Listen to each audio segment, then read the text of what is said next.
நாம் தர்மத்தை ரட்சித்தால்தான் தர்மம் வான்முகில் வளாது பெய்தலும் மலிவளம் சுரத்தலும் மன்னன் கோன்முறை அரசு செய்தலும் குறைவு இல்லாது உயிர்கள் வாழ்தலும் தர்மம். இந்த தொகையடியார் சம்பிரதாயம் ஓங்கி வளர எங்களால் ஆன எல்லா திருப்பணிகளையும் பரமசிவன் அருளாலே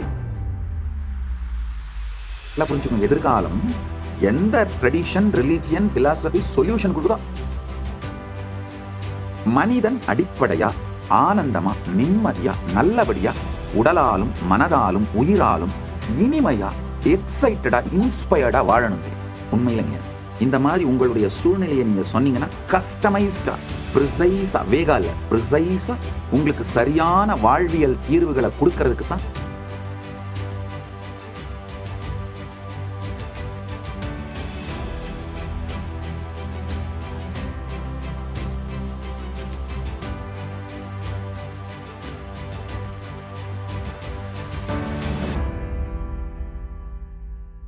நித்யானந்தேஸ்வர பரமசிவ சமாரம்பாம் நித்யானந்தேஸ்வரி பரமசக்தி மத்யமாம் அஸ்மதாச்சார்ய பர்யந்தாம் வந்தே குரு பரம்பராம்.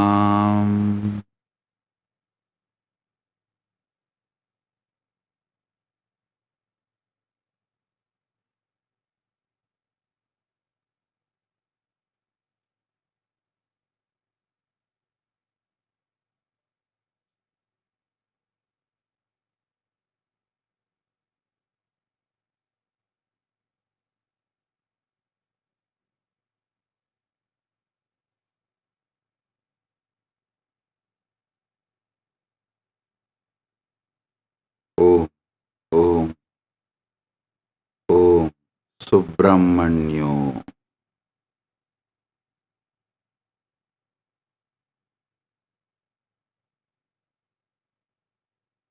உங்கள் அனைவரை வணங்கி வரவேற்கின்றேன்.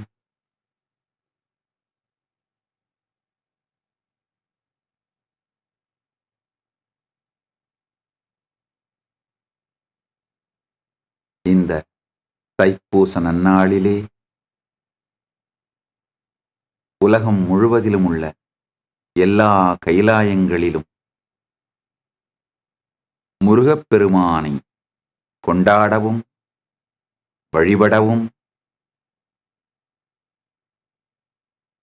அன்னை பராசக்தி முருகப்பெருமானுக்கு வேல் தந்த நிகழ்வை கொண்டாடி வேலை வழிபட்டு வேலவனையும் வழிபட்டு அன்னை பராசக்தியையும் வழிபட்டு முருகப்பெருமான் அருள் பெற்றிட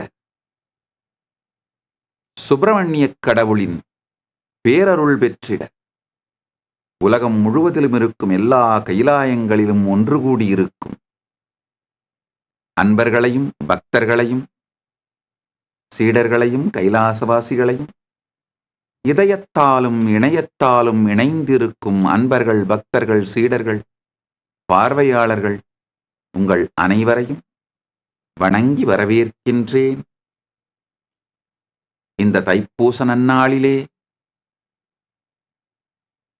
முருகப்பெருமானுடைய சுப்பிரமணிய பெருமானுடைய பேரருள் நம் எல்லோர் மீதும் பொழியட்டும்.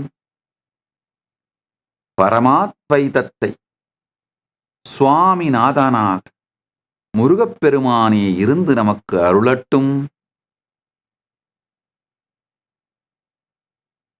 சகல ஐஸ்வர்யங்களையும் சர்வ மங்களத்தையும் சுப்பிரமணிய பரம்பொருள் நம் எல்லோருக்கும் அளிக்கட்டும்.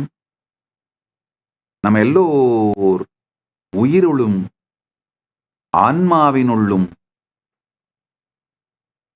சுப்பிரமணிய பரம்பொருள் முழுமையாக வெளிப்பட்டு நம் எல்லோர் வாழ்விலும் எல்லா நலமும் அகத்திலும் இகத்திலும் பரத்திலும்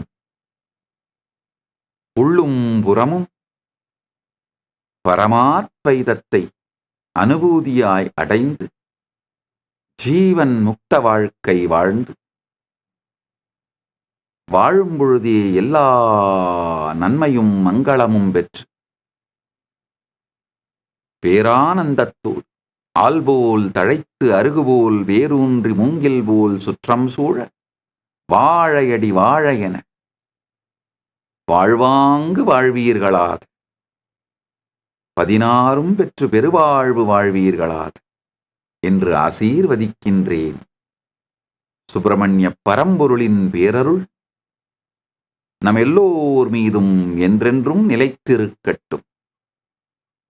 சுப்பிரமணியோம். ஓம் சுப்பிரமணியோம்.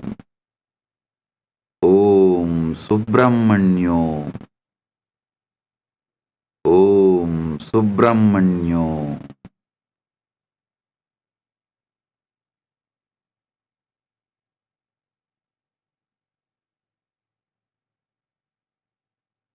ஓம் சுப்பிரமணியோ. ஓம் சுப்பிரமணியோ. ஓம் சுப்பிரமணியோ.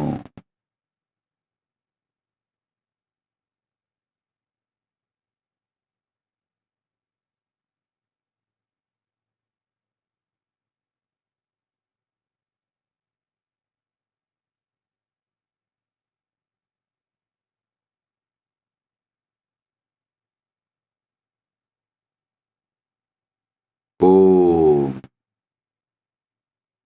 ஓம். இன்று தைப்பூச நன்னாளில் வள்ளற்பெருமான் தைப்பூச ஜோதியாக அருட்பெருஞ்சோதி ஆண்டவர் வெளிப்பட்டு அருள் செய்யும் இந்த நன்னாளில் வள்ளற்பெருமான் காட்டிய அருட்பெருஞ்சோதி ஆண்டவர் பரம்பொருள் நம் எல்லோருக்கும் எல்லா நன்மைகளையும் அளித்து பரமாத்வைதத்தை அளித்து சர்வமங்களமும் அளிப்பாராக என்று அவரை பிரார்த்தித்து எல்லோரையும் ஆசீர்வதிக்கின்றேன்.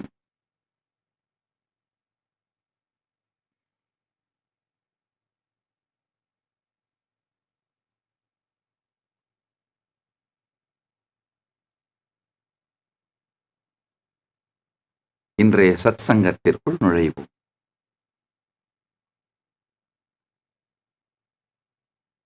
இருபத்தெட்டு நாட்கள்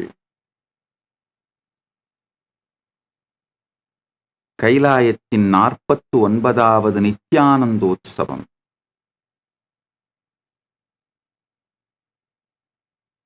அவதார தின பிரம்மோத்சவத்தின் 28 நாட்கள் கதவைத்திற காற்று வரட்டும்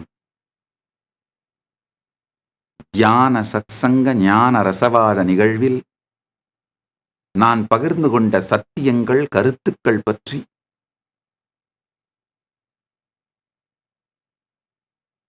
பெரிய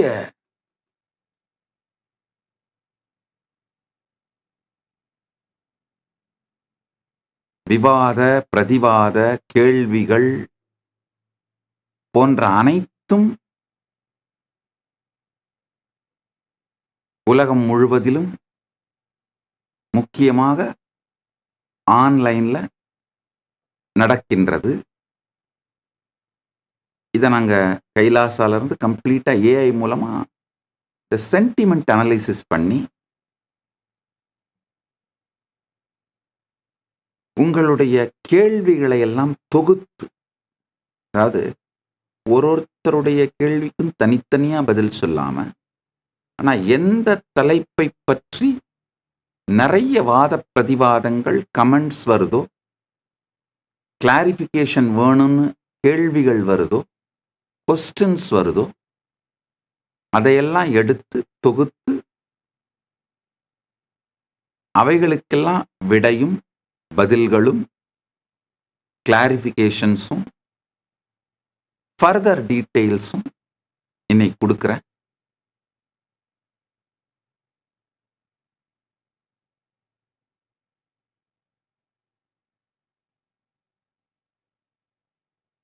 உதாரணத்துக்கு கைலாசஸ் டிஜிட்டல் அம்பாசிடர்னு ஒரு ப்ராஜெக்ட் லான்ச் பண்ணேன்.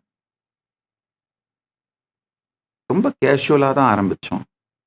இப்போ பல ஆயிரக்கணக்கான அப்ளிகேஷன்ஸ் டிஜிட்டல் அம்பாசிடராக மாறுறது. உங்கள் அனைவரையும் வரவேற்கின்றோம். இவ்வளவு பேரளவில் நீங்கள்லாம் பார்ட்டிசிபேட் பண்ணுவீங்க அப்படிங்கிறது எனக்கே பெரும் ஆச்சரியத்தை கொடுக்கின்றது.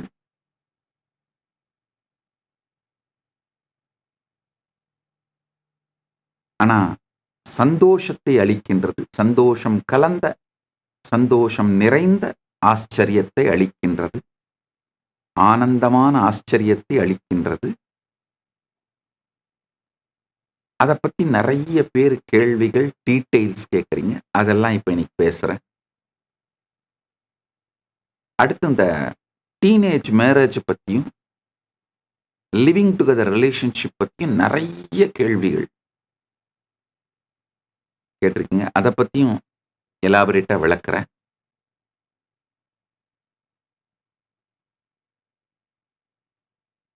இந்த மாதிரி முக்கியமான கேள்விகள் அதை எல்லாத்தையும் ஒன்னொன்னா எடுத்து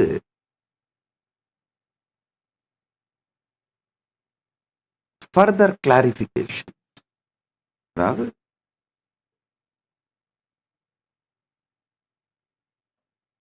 உங்களுடைய கேள்விகளுக்கு பதிலும் ஃபர்தர் கிளாரிஃபிகேஷன்ஸ் இத இன்னைக்கு விரிவாகவும் விளக்கமாகவும் செய்து விடுகின்றேன்.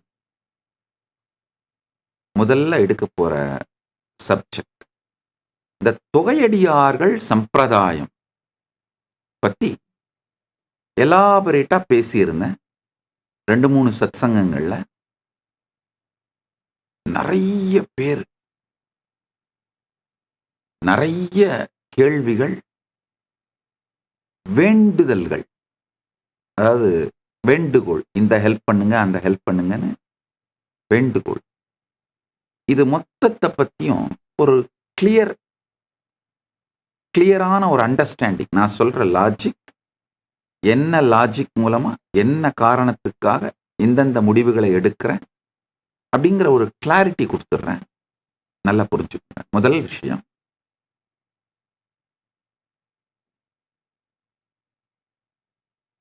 பாரதம் அப்படிங்கிறது ஒரு ஹிந்து சிவிலைசேஷனல் நேஷன். சனாதன இந்து தர்மத்தோட, சனாதன இந்து தர்மத்தை அடிப்படையாக வச்ச சிவிலைசேஷனல் நேஷன்.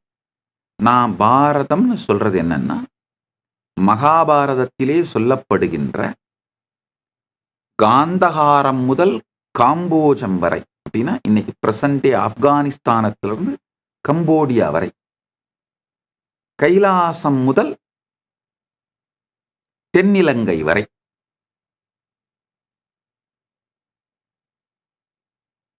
மகாபாரதத்திலே சொல்லப்படுகின்ற 56 தேசங்கள். இந்த மொத்த பரப்பைத்தான் நான் பாரதம்னு சொல்றேன். வேணும்னா மகாபாரதம்ன்ற வார்த்தையை யூஸ் பண்ணிக்கலாம். மகாபாரதத்திலே சொல்லப்படுகின்ற ஜியாகிரபி, இந்த 56 தேசங்களும் சனாதன ஹிந்து சிவிலைசேஷனல் நேஷன்ஸ். இப்போ இது பொலிட்டிக்கலா வேற வேற டைம்ல வேற வேற பிராண்டா வேற வேற மாதிரி, சில நாடுகள் இஸ்லாமிய மதத்தை தழுவி, சில நாடுகள் பௌத்தத்தை தழுவி, சில நாடுகள் கிறிஸ்தவத்தை தழுவி, சில நாடுகள் செக்யூலரிசத்தை தழுவி, அது மாதிரி வேற வேற பிரின்சிபிள்ஸ, வேற வேற ரிலிஜியஸ் ஐடென்டிட்டியை அவங்களுடைய பொலிட்டிக்கல் பிராண்டான கான்ஸ்டிடியூஷனுக்கு உருவாக்கிக்கிட்டாங்க. அந்த ஒரு நாடுங்கிறது பொலிட்டிக்கல் பிராண்டு, அந்த பொலிட்டிக்கல் பிராண்ட்ல அவங்க உருவாக்குற கான்ஸ்டிடியூஷன், அதுக்கு ஜூரி ஸ்டூடெண்ட்ஸ் இதிலெல்லாம் அவங்க என்ன பண்ணிக்கிறாங்க, ஒருத்தரும் வேற வேற டைம்ல வேற வேற நாடுகள், வேற வேற மதத்தை அடாப்ட் பண்ணிக்கிட்டு அந்த பொலிட்டிக்கல் பிராண்ட்ஸ் உருவாகிக்கிட்டே இருக்கு.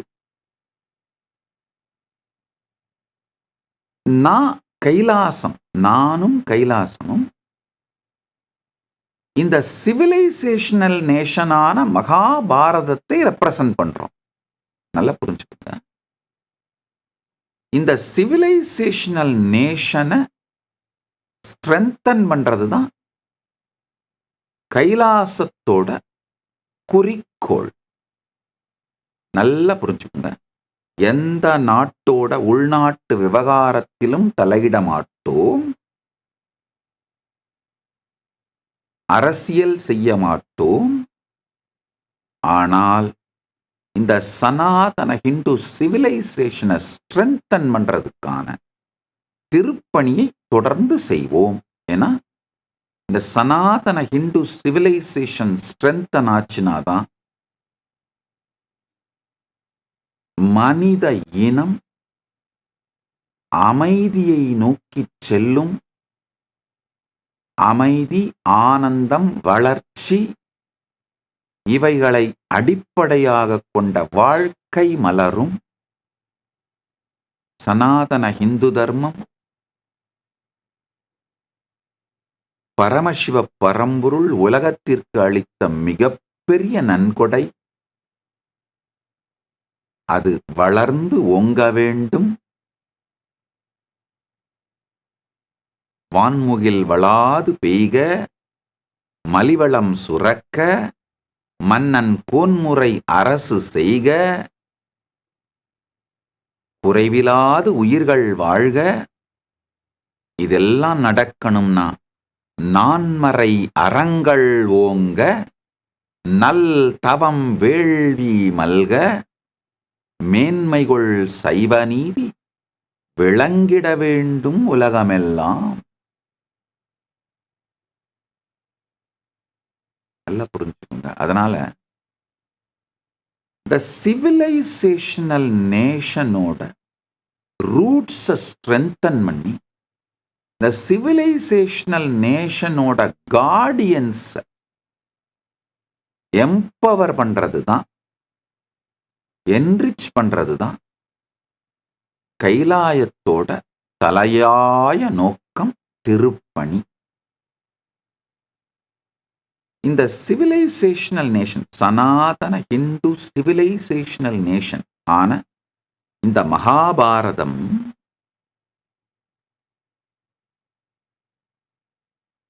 தமிழ் அகண்ட பாரதம்னு கூட சொல்லலாம். இல்லை, மகாபாரதம்ன்ற வார்த்தை ரொம்ப நல்லா இருக்கு. காரணம் என்னன்னா, இந்த மகாபாரதத்துல தான் இந்த காந்தஹார் முதல் காம்போஜம் வரை, கைலாசம் முதல் தென்னிலங்கை வரை அந்த 56 தேசங்களை பற்றிய தெளிந்த குறிப்புகள் இருக்கின்றன. இந்த மகாபாரதம் சனாதன ஹிந்து சிவிலைசேஷனல் நேஷன், இதோட கார்டியன்ஸ் யாருன்னா இந்த தொகையடியார் சம்பிரதாயம்.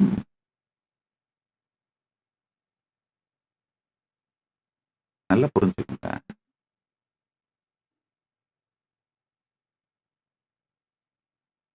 நம்ம எல்லாருமே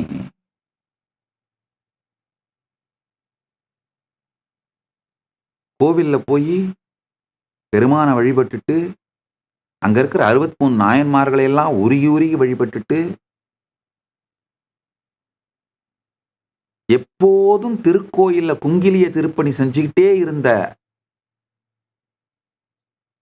குங்கிலியக்கலைய நாயனார வழிபடுவோம். ஆனா இப்போ அதே திருக்கோயில்ல குங்கிலிய திருப்பணி பண்ற அவரை பார்த்து மட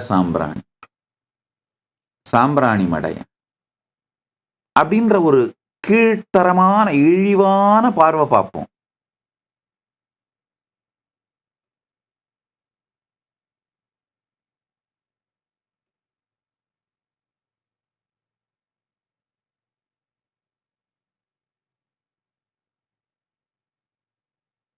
அந்த 63 மூவர் திருமேனிகளோட கூடையே திருமேனியா இருக்கிற முப்போதும் திருமேனி தீண்டுவார விழுந்து விழுந்து கும்பிடுவோம்.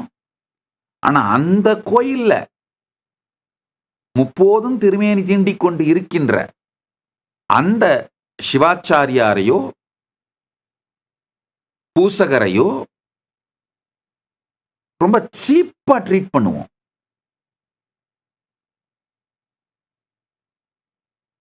கொடுக்கிற காணிக்கையை கூட ஏதோ பிச்சை காசு கொடுக்கிற மாதிரி ட்ரீட் பண்ணுவோம்.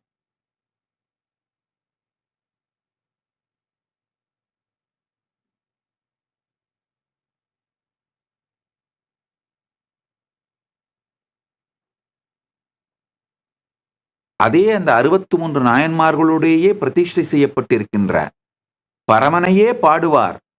அவர் திருமேனியை விழுந்து விழுந்து கும்பிடுவோம்.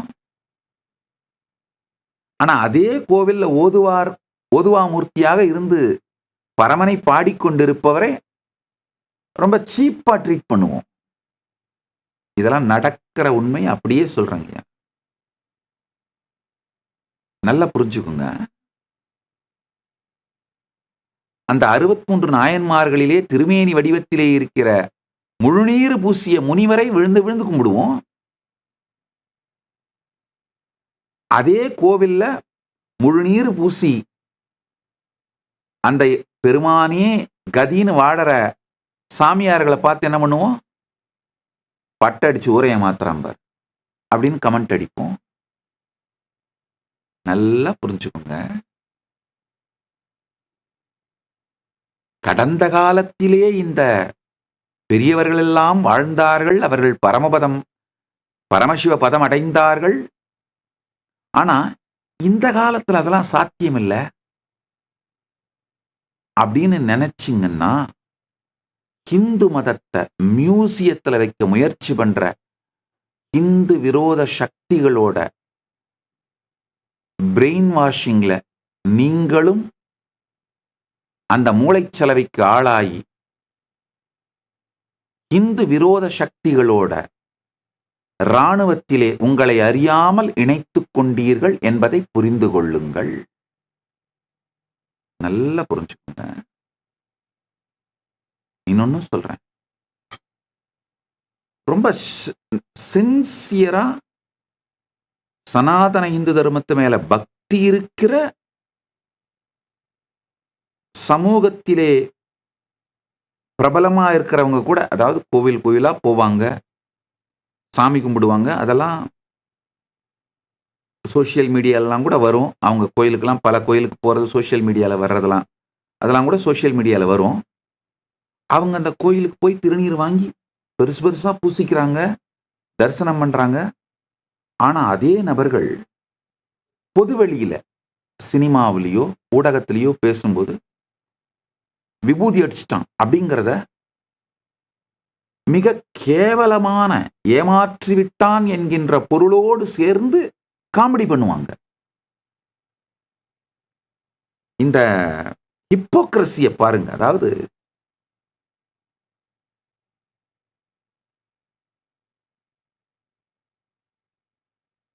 உணர்வு வீட்டில் திருட்டு, அந்த ஹிப்போக்ரசிக்கான சரியான டிரான்ஸ்லேஷன் வேர்டு உணர்வு வீட்டில் திருட்டு. உணர்வில் நேர்மையின்மை. இவங்க கோவிலா போவாங்க, சாமி கும்பிடுவாங்க, திருநீர் பூசிப்பாங்க. ஆனா ஒரு சினிமாலையோ இல்ல அரசியல் மேடை ஏறினாலோ இல்ல பொதுத்தளத்துல பொது மேடை ஏறினாலோ என்ன பண்ணுவாங்க? சனாதன இந்து தர்மத்தினுடைய இந்த மிகப்பெரிய மரபுகளை அவதூறு பண்ணி, கிண்டல் பண்ணி, கேலி பேசுறது. விபூதி அடிச்சிட்டியா, எனக்கே பட்ட சாத்திட்டியா. இவங்க பாத்தீங்கன்னா திருப்பதி பெருமாளை போய் தரிசனம் பண்ணுவாங்க. நான் இந்த கோயிலுக்கும் போக மாட்டாங்க, அவதூறும் பண்ணுவாங்க. அந்த ஹேட் ஸ்பீச் கும்பல் அது தனி, நான் அதை பத்தி பேசல. இப்ப நான் அதை பத்தி பேசல. கோவிலுக்கும் போக மாட்டாங்க, சனாதன இந்து தர்மத்தை அவதூறு பண்ணுவாங்க, அந்த ஹேட் ஸ்பீச் கும்பல் அது கம்ப்ளீட்டா தனி. நான் இப்போ ஹிப்போகிரிட்டிக்கல் கும்பலை பத்தி தான் பேசுறேன். ஹிப்போகிரிட்டிக்கல் கும்பல் யாருன்னா,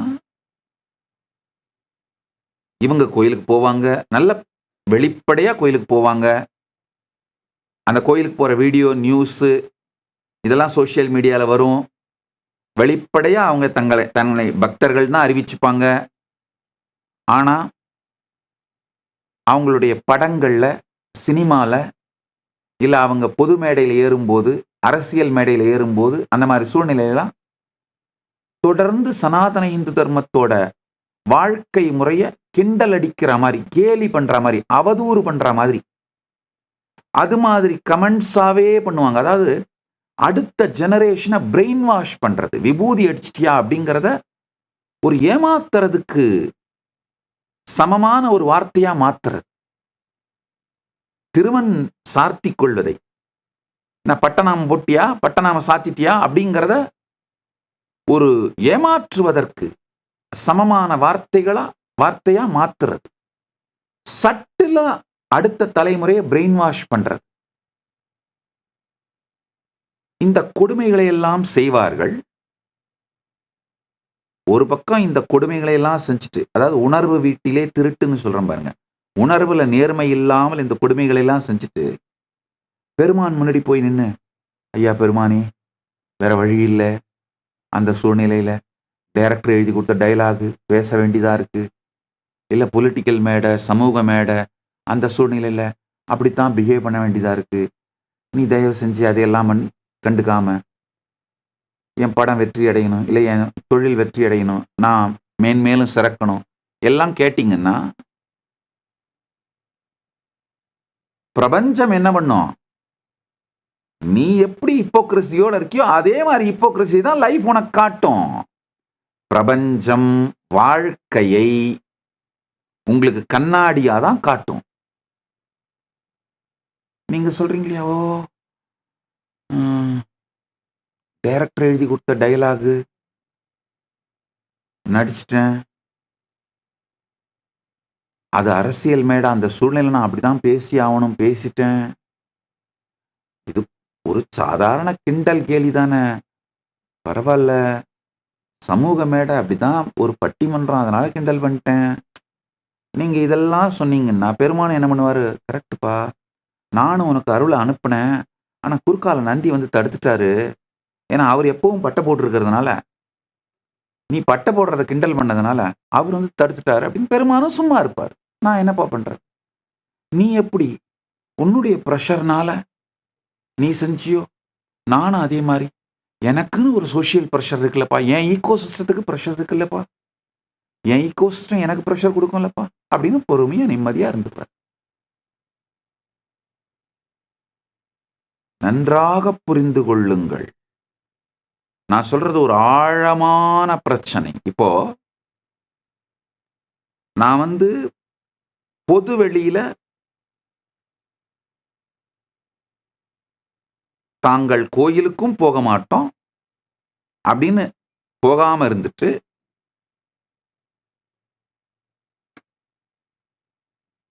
தெளிவா ஹிந்து விரோதிகள் அப்படின்னு தங்களை காட்டிக்கிட்டு இந்து மதத்தை அவதூறு பண்ற, சனாதன இந்து தர்மத்தை அவதூறு செய்கின்ற அந்த விரோதிகள், இந்த ஹேட் ஸ்பீச் பண்ற அந்த அவங்கள பத்தி நான் இப்ப பேசல. நல்லா புரிஞ்சுக்கோங்க. நான் திரும்ப திரும்ப சொல்றேன். நான் இப்ப யாரை பத்தி பேசுறேன்னா, ஹிப்போக்ரைட்ஸ், உணர்விலே நேர்மை இல்லாதவர்கள். கோவிலுக்கு போவாங்க, தொகையடியார்களே 63 நாயன்மார்களை வழிபடுவாங்க, தொகையடியார்களை கூட வழிபடுவாங்க. ஆனா அந்த தொகையடியார்களோட அந்த சம்பிரதாயத்துல இப்ப வாழறவங்கள அவதூறு பேசுவாங்க.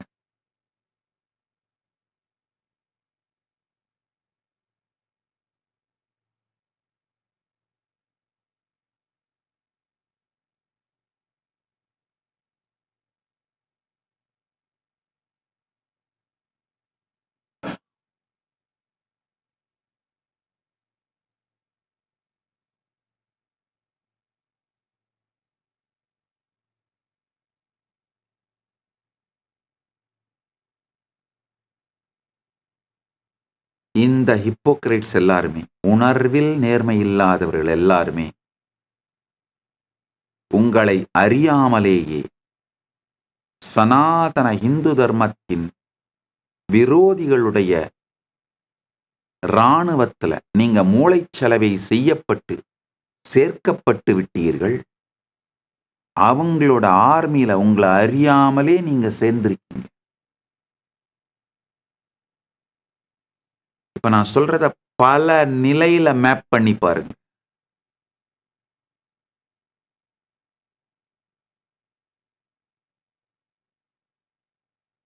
பல நிலையில மேப் பண்ணி பார்க்கலாம். நான் ஓரிரண்டு உதாரணங்களை தான் சொல்றேன். இதை கொஞ்சம் ஆழமா பல நிலையில மேப் பண்ணி பாருங்க.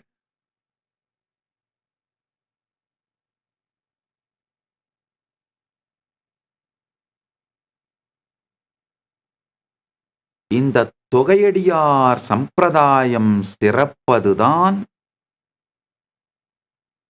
சனாதன இந்து தர்மம் உயிரோடு இருக்கவும், உலகத்திற்கு சனாதன இந்து தர்மம் கொடுக்க வேண்டிய நன்கொடைகளையெல்லாம் கொடுப்பதற்கும் ஆன ஒரு அடிப்படை ஆணி வேர். நல்லா புரிஞ்சுக்குங்க.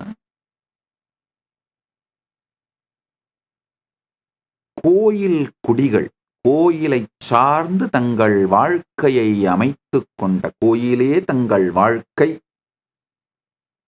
வாழ்க்கை கோயில் அப்படின்னு வாழற அத்துணை பேருமே தொகையடியார் சம்பிரதாயம் தான். நான் கொஞ்சம் எக்ஸ்பேண்ட் பண்றேன். இந்த தொகையடியார் சம்பிரதாயத்தை கொஞ்சம் எக்ஸ்பேண்ட் பண்ணி சொல்றேன். பாரம்பரியமா பல கல்வெட்டுக்கள், பழைய ஓலைச்சுவடிகள், நூல்கள், பழைய டாக்குமெண்ட்ஸ் எல்லாம் ஆராயும் பொழுது ஆதி சைவர்கள் 5 கோத்திரம், அதாவது 5 வம்சம்,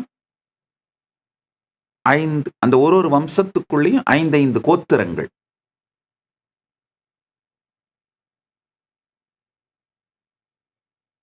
இப்ப அதுக்குள்ள நான் போக விரும்பல. ஏன்னா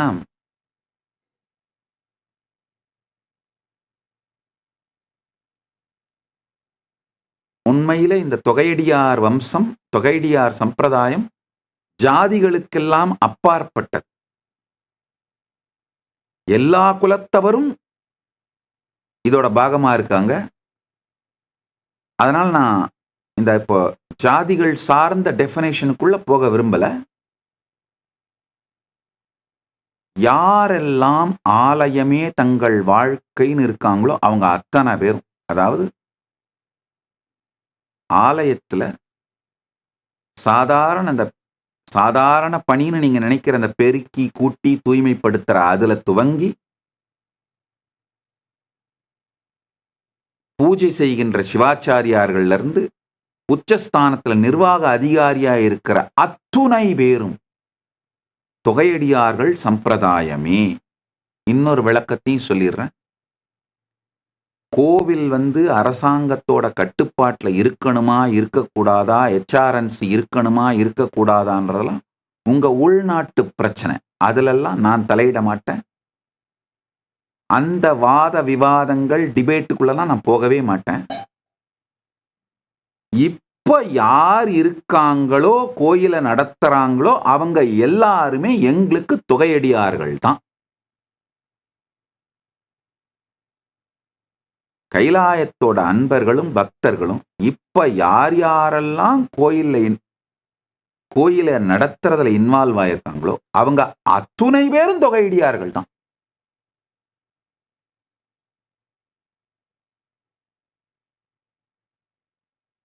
நல்லா புரிச்சுக்குங்க. ஒரு காவலர்கள், ஒரு காவல் துறை சார்ந்த அன்பர்கள், அவங்க கூட கோயில்ல டெபுடேஷன் இருந்து, கோயில்ல கிரவுட் கண்ட்ரோலுக்காக, கோயில் டெபுடேஷனுக்காக வந்திருக்காங்கன்னா கோயில் சேவை செய்யும் பொழுது அவங்களும் தொகையடியார்கள் தான். கோயிலை விட்டு வெளியில போய் வேற அவங்க டெபுடேஷன்ல இருக்கும்போது அவங்க தொகையடியார்கள் நான் சொல்லல.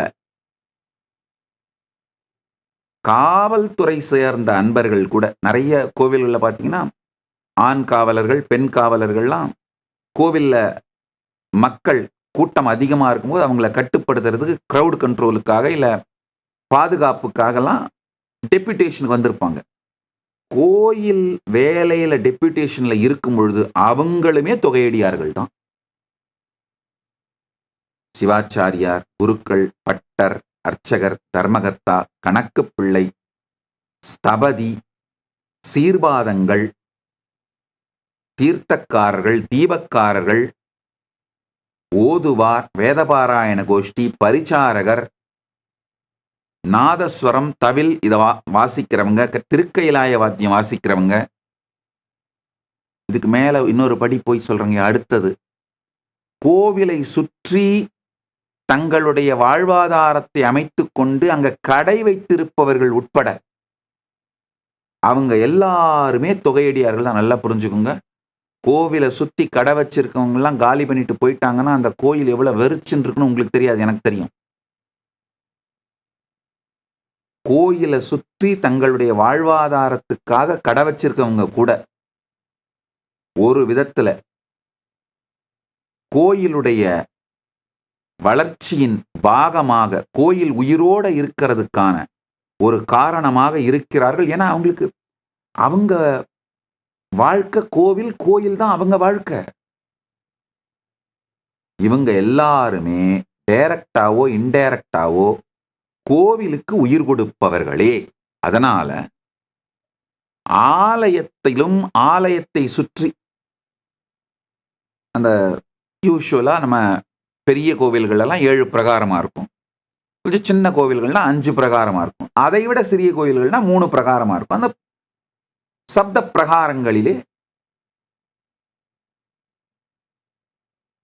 சிறு சிறு கடைகள் நடத்தி வியாபாரம் செய்கின்றவர்கள் கூட ஆலயம் சார்ந்த பொருட்களை விற்கின்ற, ஆலயத்துல பூஜை பண்றதுக்காக பூஜை பொருள் விற்கிறாங்க இல்லையா அவங்க, இல்ல ஆலயத்துக்கு வர்ற மக்கள் வாங்குறதுக்காக வியாபாரம் செய்கிற துணி மற்ற எல்லா வியாபாரங்கள் செய்கிறவர்களும் கூட. ஏன்னா அவங்க வியாபாரம் ஆலயம் சார்ந்தது. ஆலயத்துக்கு மக்கள் வந்தாதான் இவங்களுடைய வியாபாரம் வணிகம் விருத்தி அடையும். ஸோ நேச்சுரலா அவங்க ஆலயம் நல்லா இருக்கணும்னு தான் நினைப்பாங்க. பெரும்பாலான கோயில்களை நான் பார்த்திருக்கேன். ஆலயம் சுற்றி வணிகம் செய்யறவங்கலாம் ஆலயத்துல ஏதாவது சில கட்டளைகள் செய்வாங்க. இஸ்லாமியர்கள் உட்பட நான் கவனிச்சிருக்கேன். பல ஊர்கள்ல ஆலயத்தை சுத்தி கடை வச்சு வாழ்வாதாரத்தை பெருக்கிக் கொள்ளுகின்ற இஸ்லாமியர், கிறிஸ்தவர்கள் கூட ஆலயத்திற்கு ஏதாவது ஒரு கட்டளை செய்து திருவிழா கட்டளைகள் நடத்துவதை நான் பார்த்திருக்கின்றேன். அதனால ஆலயத்தை சுற்றி கடை வைத்திருப்பவர்கள் எல்லாரும் கூட தொகையடியார் வம்சம்னு தான் நான் டிஃபைன் பண்றேன். இந்த தொகையடியார் வம்சம் சிறக்கணும். நல்லா புரிஞ்சுக்குங்க.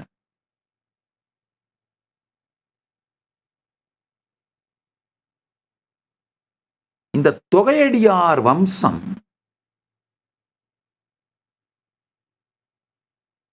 சிறக்குமானால், இந்த தொகையடியார் சம்பிரதாயம் நன்றாக ஓங்கி வளருமானால், சனாதன இந்து தர்மம் பல்வேறு விதங்களில் மேம்பாடு அடையும். அதோட ஆணி வேர்கள் பலப்படும்.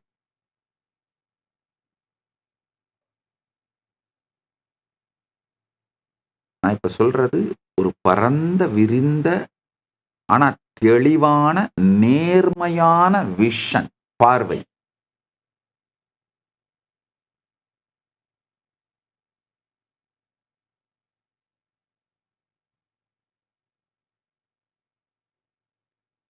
இதுல இன்னும் ஆழமான புரிதல்கள், சிந்தனைகள், வாத பிரதிவாதங்கள் இது எல்லாமே வரவேற்கப்படுகின்றது.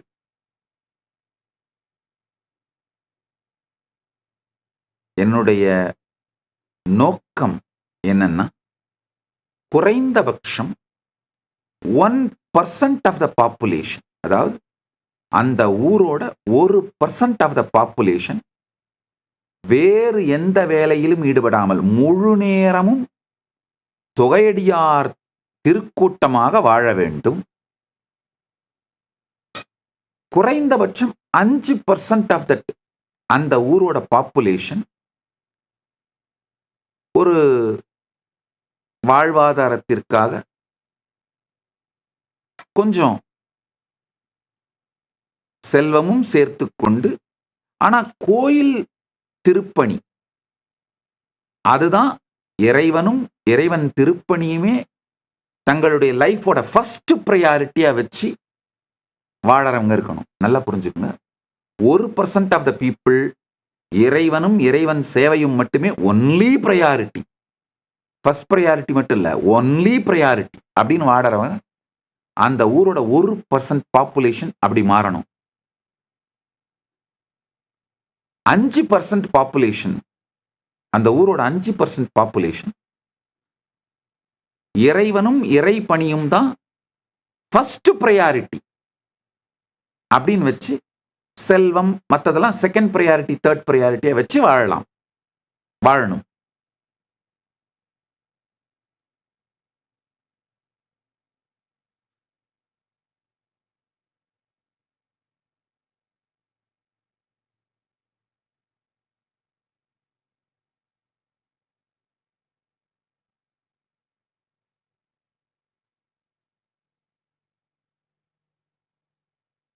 பத்து பர்சன்ட் ஆஃப் த பாப்புலேஷன், ஆழ்ந்து கேளுங்க, 10% ஆஃப் த பாப்புலேஷன் கோவில் சார்ந்த வணிகங்கள் செய்து கொண்டு வாழ வேண்டும். யூசுவலா இந்த கோவில் சார்ந்த வணிகங்கள் செய்யறவங்க எல்லாருமே இங்கயா பெரும்பாலானவர்கள் தங்களுடைய வருமானத்துல ஒரு பங்கை அந்த ஆலயத்தினுடைய வளர்ச்சிக்கும் நன்மைக்கும் விருத்திக்கும் நன்கொடை அளிப்பதை நான் பார்த்திருக்கேன். அந்த மாதிரி பழக்கத்தை நாம பில்டு பண்ணி என்கரேஜ் பண்ணி ஒரு 10% ஆஃப் த பாப்புலேஷன் அந்த ஆலயம் சார்ந்த வணிகங்களை, ஆலயத்தை சுத்தி கடை வச்சுக்கிறது, அது என்ன வேணா கடையா இருக்கலாம், வியாபாரமா இருக்கலாம், வச்சு நடத்திக்கணும். அவங்க வருமானத்துல ஏதோ ஒரு பாகத்தை மகம கொடுக்கறதுன்னு சொல்லுவோம். அந்த ஆலயத்தினுடைய வளர்ச்சிக்காக, திருப்பணிக்காக செலவு பண்ணி வாழறது. இது மாதிரி ஸ்ட்ரக்சர் அமைஞ்சிட்டா சனாதன இந்து தர்மம் மிகப்பெரிய மறுமலர்ச்சி அடைந்து அது செய்ய வேண்டிய மிகப்பெரிய திருப்பணியை செய்யும். தர்மோ ரக்ஷதி ரக்ஷிதக, நாம் தர்மத்தை காக்க தர்மம் நம்மை காக்கும். அந்த ஈகோ சிஸ்டம் உருவாயிடுங்க. அந்த கம்ப்ளீட் ஈகோ சிஸ்டம் உருவாயிடும். நான் சொல்றது அத்தனையும் வெறும் எக்கானமி சார்ந்தது கிடையாது. சேக்ரெட் சென்டிமெண்ட் அடிப்படையா வச்சு, பக்தி, ஞானம், ஸ்ரத்தை இதை அடிப்படையாக கொண்ட டெம்பிள் எக்கானமி. நல்லா புரிஞ்சுக்கோங்க.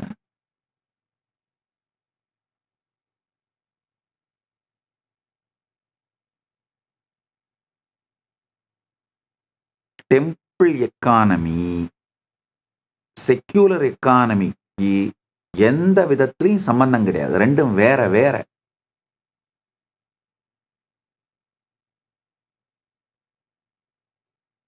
இது வேற, அது வேற. ஏன்னா டெம்பிள் அத்தனையுமே ஆழமான டீப்பான சேக்ரெட் சென்டிமெண்ட் சார்ந்தது. நான் ஏற்கனவே ஒரு சத்சங்கத்தில் கூட சொல்லியிருக்கேன்.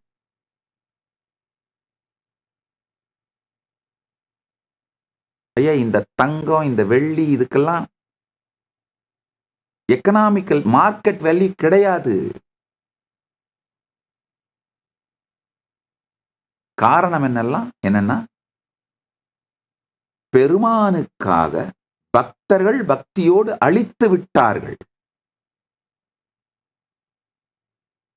இப்போ நான் போட்டிருக்கிற இந்த நகைகளோ, ஆக்சுவலா அது ருத்ராட்சம். நகைன்ற வார்த்தை தவறு, ருத்ராட்சம்.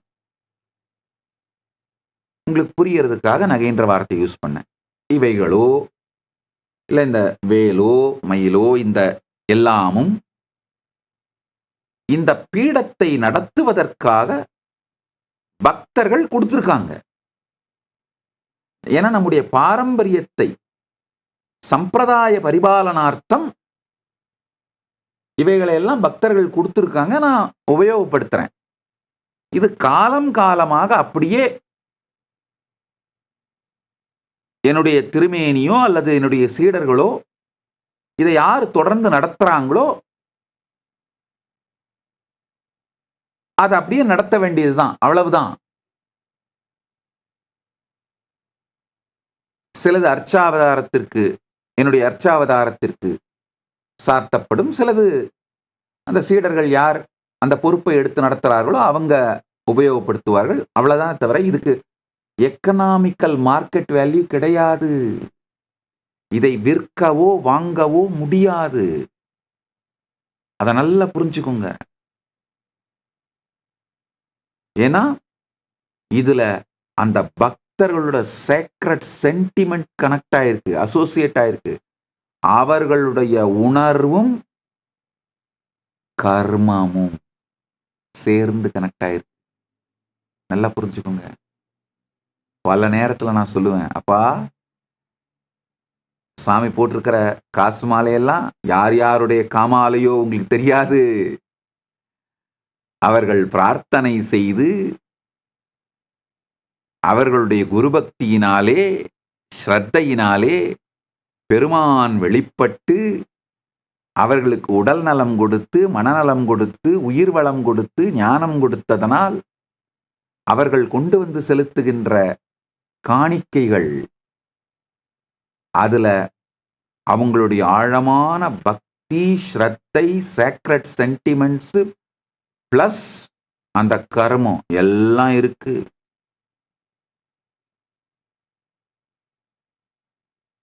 அதனால அந்த நகைகளை உருக்கவோ உருமாற்றம் செய்யவோ விற்கவோ வாங்கவோ எந்த விதத்திலும் எங்களுக்கு உரிமை இல்லை. நாங்கள் அதை செய்ய மாட்டோம். கைலாயத்தோட விதியாக இதை வகுத்து வைத்து விட்டேன். ஏற்கனவே சொல்லியிருந்தேன் நினைக்கிறேன்.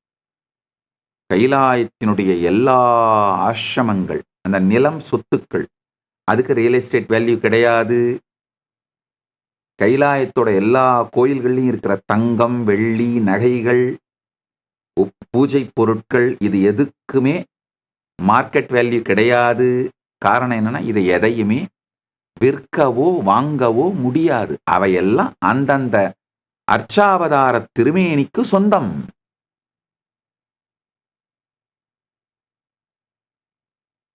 அந்த அர்ச்சாவதார திருமேனி வழிபாடு செய்யப்படுவதற்கும் அந்த பிலாசபி அட்மினிஸ்டர் பண்றதுக்கும் என்ரிச் பண்றதுக்கும் எக்ஸ்பேண்ட் பண்றதுக்கும் மட்டும்தான் அதெல்லாம் யூஸ் பண்ண முடியும்.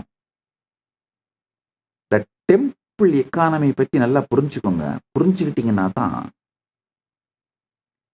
இந்த தொகையடியார் வம்சத்தை பத்தி நான் ஏன் இவ்வளோ அட்டென்ஷன் கொடுக்குறேன்னு புரிஞ்சுக்க முடியும். நல்லா புரிஞ்சுக்கோங்க.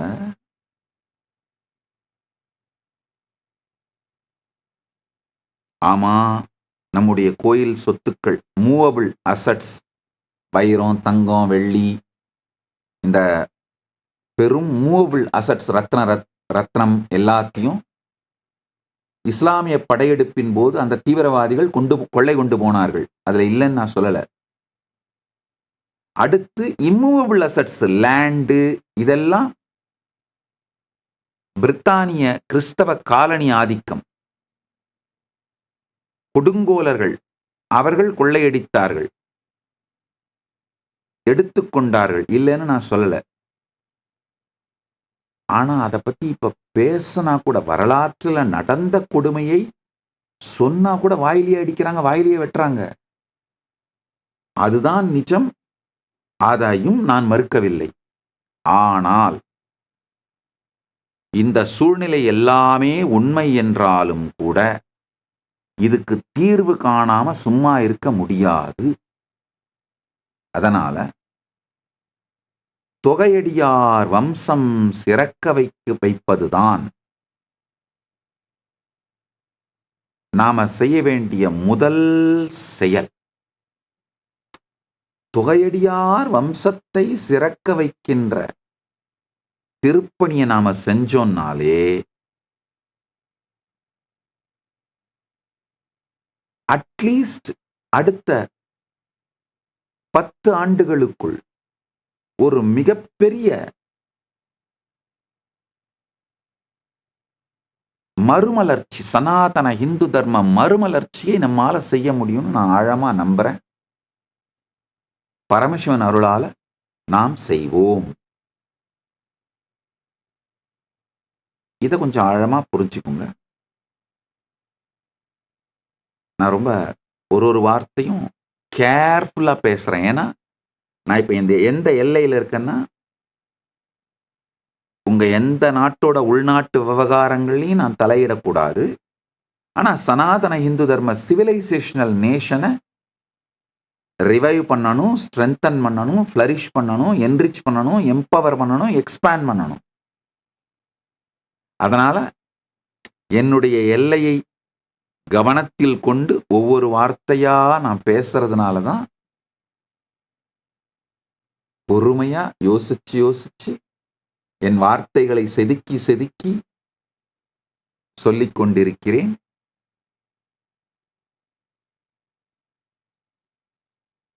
தொகையடியார் சம்பிரதாயம் சிறக்கணும். நிறைய பேரு கேள்வி கேட்டிருக்கீங்க. இந்த தொகையடியார் சில பேர் கோவில் சொத்தை திருடுறாங்க, இந்த மாதிரி பல பிரச்சனைகள். நல்லா புரிஞ்சுக்கோங்க, இந்த பிரச்சனைகளுக்கெல்லாம் நமக்குள்ளேயே அதை தீர்த்து கொள்வதற்கான ஈகோ சிஸ்டம் இருந்ததுங்கய்யா. திருவாரூர்ல தேவாசிரிய மண்டபம் இருந்தது.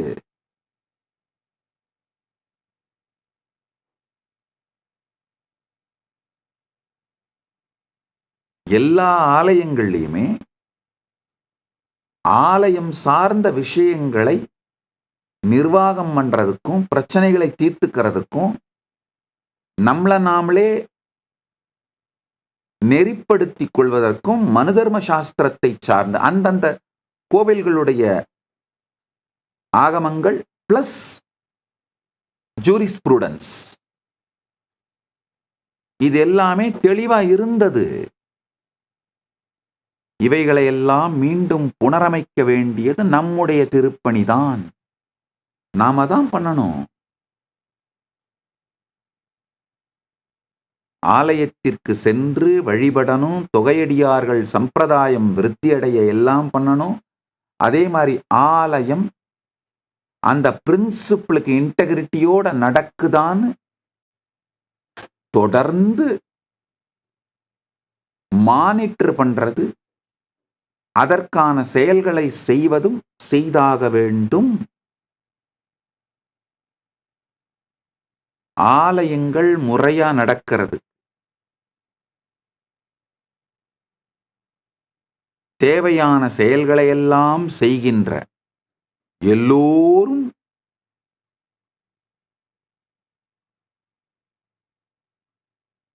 சிவபெருமானுடைய கணத்திற்கு சமம், சிவகணங்களுக்கு சமம்.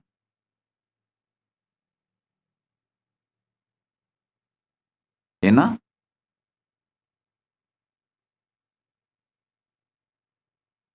செக் அண்ட் பேலன்ஸ்னு சொல்லுவோம். ஒவ்வொருவருக்கும் உரிய மரியாதை அளிக்கப்பட வேண்டும். அவர்கள் அந்த பொறுப்பை முறையாக நிகழ்த்துவதற்கான பயிற்சிகள் அளிக்கப்பட வேண்டும். வழி தவறினால் அவர்களை வழிப்படுத்த நெறிப்படுத்த பக்தர்கள் இருக்க வேண்டும். அவர்கள் நெறிப்படுத்தப்பட வேண்டும். இது எல்லாமே நடக்கணுமே தவிர எங்கேயோ ஒரு இடத்துல 1-2 பிரச்சனைன்றதுக்காக இந்த ஈகோ சிஸ்டத்தையே அழிப்பதை அனுமதிக்க கூடாது. ஐயா, இந்த தொகையடியார்கள்ல ஆல்மோஸ்ட் ஒரு 5 சம்பிரதாயங்கள், 9 சம்பிரதாயத்துல 5 பேர், 5 சம்பிரதாயம் இப்ப ஆளே இல்லைங்கய்யா. இந்த பரமனையே பாடுவார் சம்பிரதாயத்துல பெருமானை பாடுவதும் பெருமான் திருமுன் திருநடம் செய்வதும் இந்த ஆய கலைகளையெல்லாம் ஆலயங்களை மையமாக வைத்து உயிரோடு வைத்திருந்த ருத்ரகணிகைகள் சம்பிரதாயம்,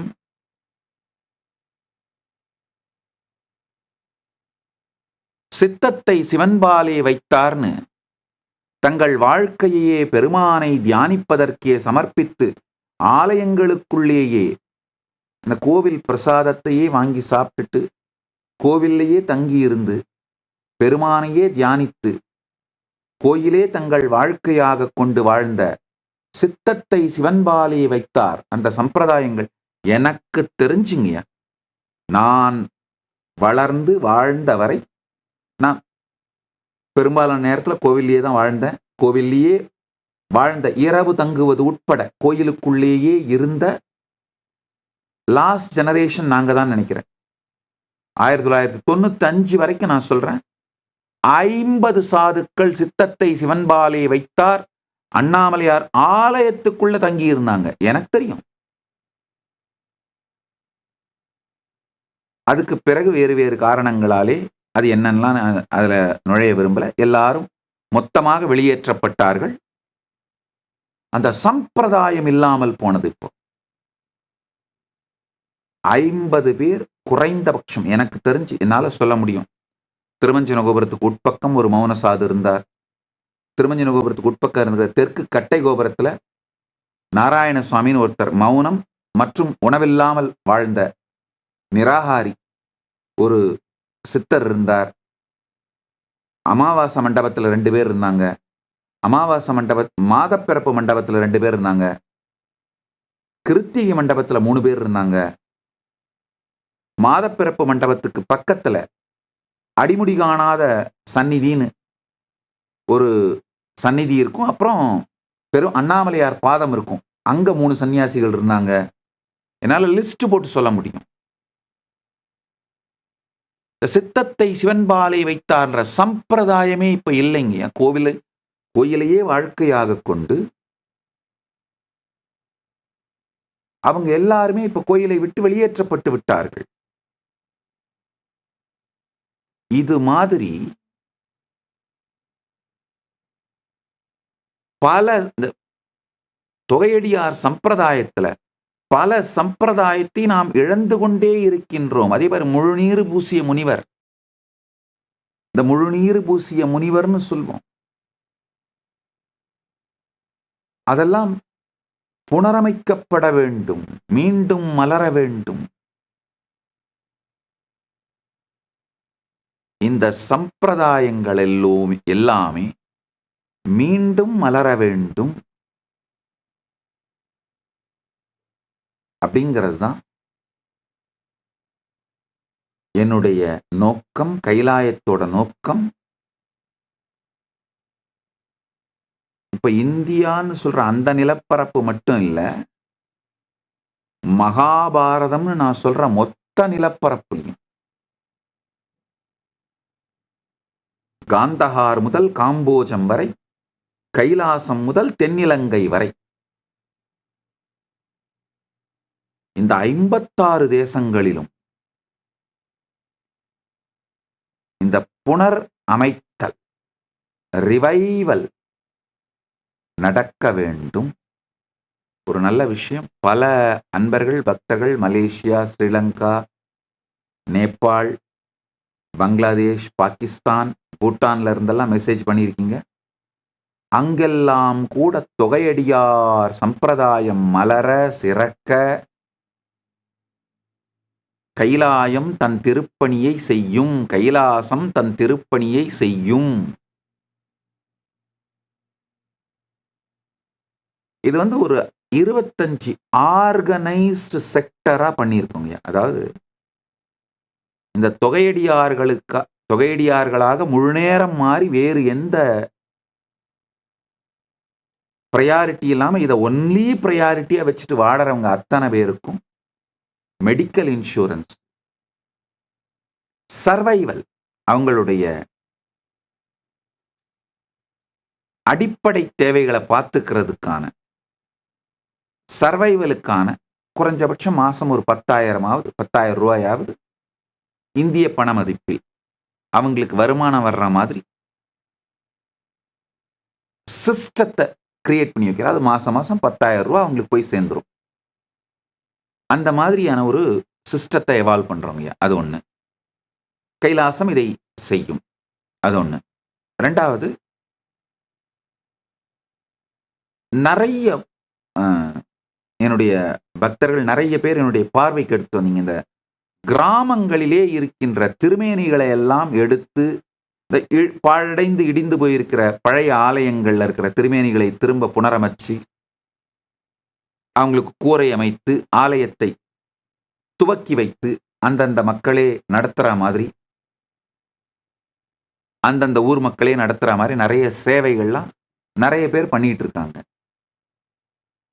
நல்லா புரிஞ்சுக்கோங்க. நான் சொல்ற அந்த கருத்தை தெளிவா புரிஞ்சுக்கோங்க. எந்தெந்த ஊர்லெல்லாம் உள்ளூர் மக்கள் அந்த திருப்பணிக்காக 10,000 ரூபாய் கொடுத்தாங்கன்னா கைலாசம் 10,000 கொடுத்து மேட்ச் பண்றேன்.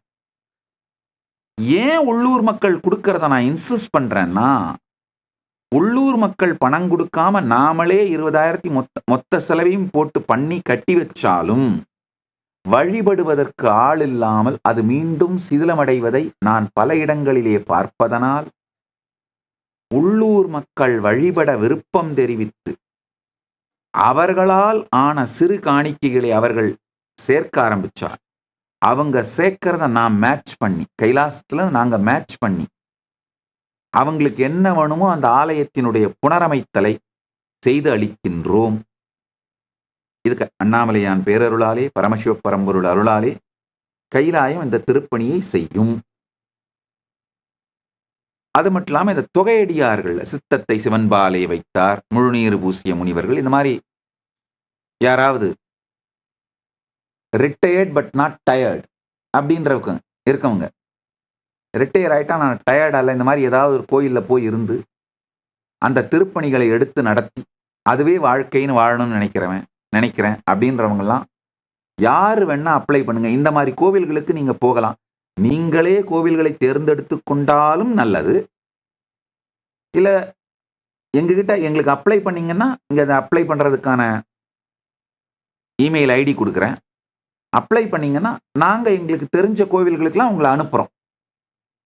இதுல இன்னொரு முக்கியமான விஷயம் நல்லா புரிஞ்சுக்கோங்க. நான் ரொம்ப தெளிவா இருக்கேன். பாரம்பரியமான ஆகம கோவில்களிலே அந்தந்த குலத்தை சார்ந்தவர்கள் தான் அங்கங்க பூஜை பண்ணணும்.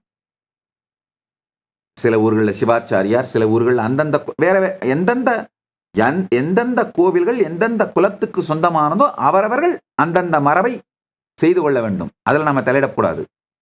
ஆனா புதுசா கட்டப்படுற கோவில்கள் அல்லது சிதிலமடைந்து பாழடைந்து கைவிடப்பட்ட நிலையிலே இருக்கின்ற கோவில்களை புனரமைக்கும் பொழுது அங்கெல்லாம் இந்த மாதிரி இருந்து நான் சேவை பண்றேன்னு சொல்ற யார் வேண்டுமானாலும் வந்து இருந்து சேவை செய்யலாம்.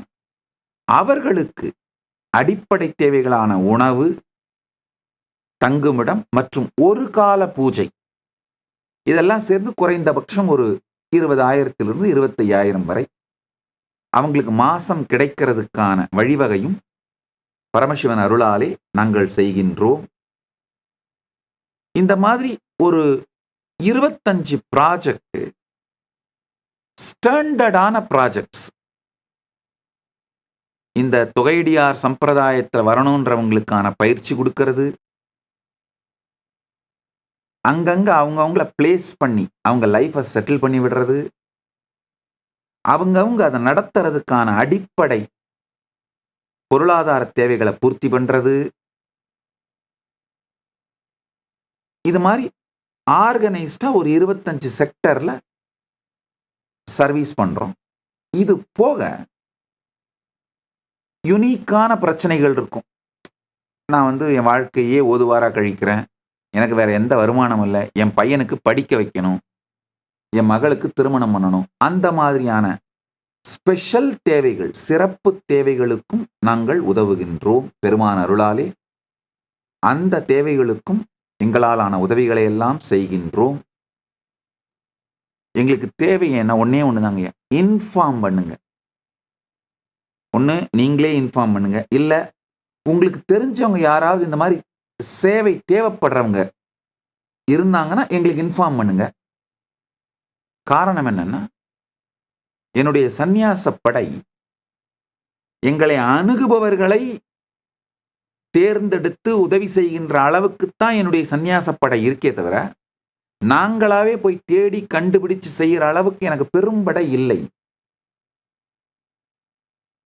பெருமான் அருளால் அந்த மாதிரி பெரும்படை வரும்பொழுது நாங்களா தேடி போய் கண்டுபிடிச்சு சேவைகள் செய்வோம். இப்போதைக்கு எங்களுக்கு தெரியப்படுத்தினால் நிச்சயமாக ஒன்னொன்னா அட்டன் பண்ணிட்டே வருவோம். எங்களால் ஆன முடிந்த சேவைகளை செய்து கொண்டே வருவோம்.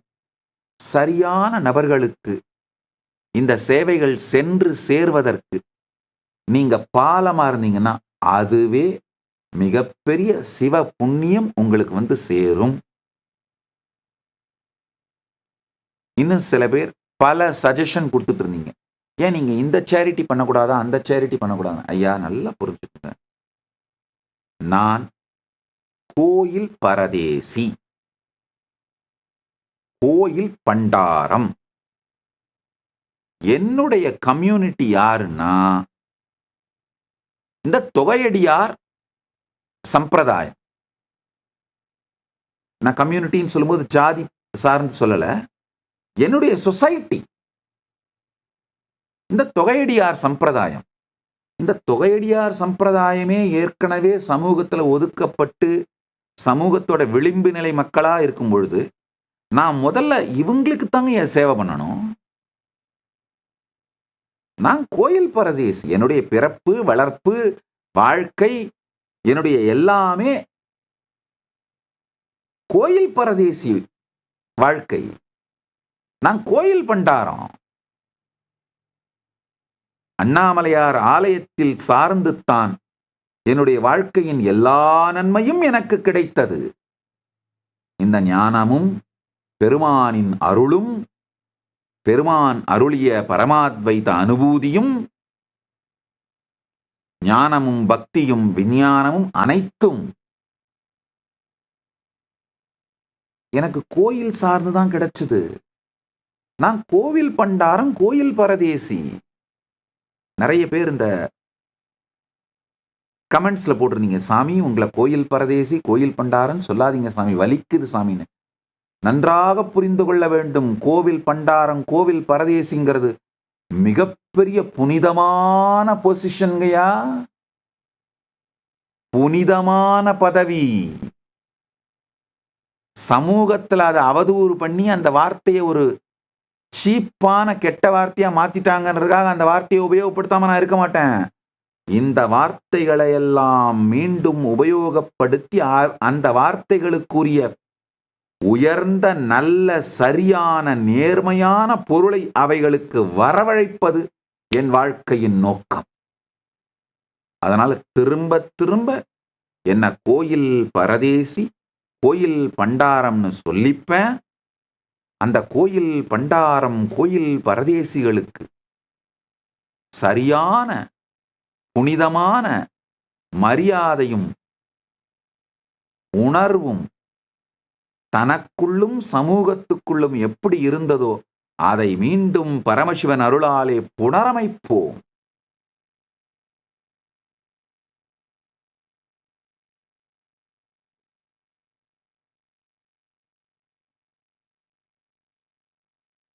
அதை நல்லா புரிஞ்சுக்கோங்க.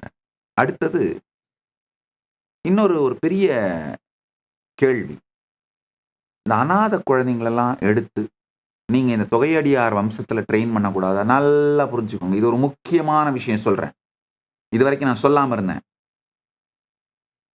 இந்துக்கள் யாராவது அநாத இல்லம், முதியோர் இல்லம் கொஞ்சம் நடத்தி பாருங்க. அப்புறம் தெரியும் உங்களுக்கு எவ்வளவு பிரச்சனை கொடுக்கறாங்கன்னு. ஓப்பனா சொல்றேன். இந்தியாவுல அநாத இல்லம் நடத்துறதும், முதியோர் இல்லம் நடத்துறதும் இந்துக்கள் நடத்த முடியாத மாதிரி ஒரு மிகப்பெரிய மாஃபியா ஒர்க் பண்ணுது. அந்த டீப் ஸ்டேட் கேங்கு, அந்த டீப் ஸ்டேட் இந்துக்கள் எந்த அநாத இல்லத்தையோ, குருகுலத்தையோ, முதியோர் இல்லத்தையோ நடத்தி அவர்களுடைய சனாதன இந்து தர்மத்தை வளரச் செய்து விடாமல் மிகப்பெரிய வேலை பண்ணுது. செஞ்சு பார்த்து அடிபட்டு இருந்தா இந்த கேள்வி கேட்க மாட்டீங்க. செய்யாம இருக்கிறதுனால இந்த கேள்வி கேட்கறீங்க. அது அவளை எளிதில்லைங்கயா. எத்தனை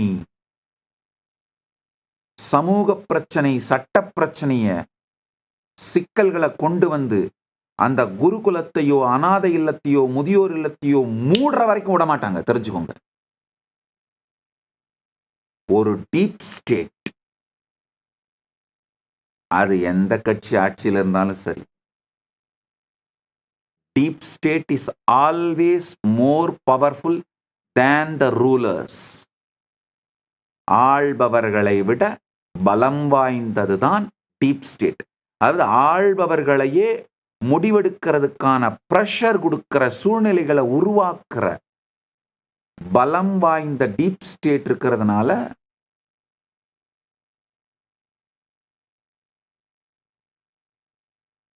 இதை பத்தி நான் வாயை திறக்காம இருந்தேன். நீங்க கேட்டதுனால வேற வழி இல்லை, உண்மையை சொல்றேன். இந்துக்கள் அவ்வளவு சுலபமாலாம் அநாதை இல்லங்களோ, முதியோர் இல்லங்களோ அமைதியாலாம் நடத்தி அந்த குழந்தைகளுக்கு, அந்த முதியவர்களுக்கு சனாதன இந்து தர்மத்தை போதிச்சு அப்படியெல்லாம் நடத்திட முடியாதுங்கய்யா. அப்படிலாம் நடத்திட முடியும்னு கனவு கண்டுட்டு இருக்காதீங்க. அதெல்லாம் குறிப்பிட்ட மதம் தான் பண்ண முடியும். வேற யார் பண்ணாலும் டீப் ஸ்டேட் உங்க மேல தொடுக்கிற அட்டாக்கை உங்களால யாராலையும் ஹேண்டில் பண்ண முடியாது. அப்புறம் என்ன மாதிரி நாட்டை விட்டு வெளியில ஓடி போய் தனியா உட்காந்துருக்க வேண்டியதுதான், தனி நாடு கட்டிக்கிட்டு. இந்த முருகன் ஸ்டேட்மெண்ட் இருக்கு இல்லையா திருவிளையாடல, எனக்கென்ற ஒரு நாடு, என் மக்கள், என்னை அங்கு வேண்டுமானால் வந்து சந்தியுங்கள் அப்படின்னு போய் வேணா உட்கார்ந்துட்டு இருக்கலாம் என்ன மாதிரி.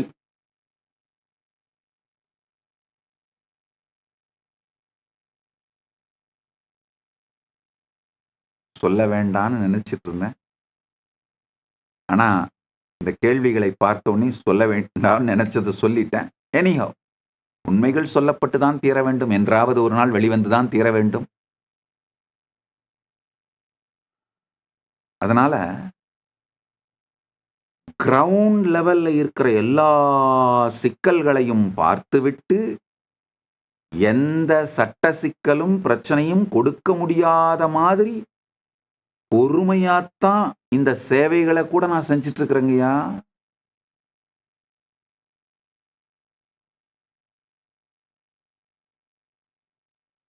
சனாதன இந்து தர்மம் சார்ந்த ஒரு சேவை பண்ணிடுறது அவ்வளவு சாதாரண வேலை இல்லை.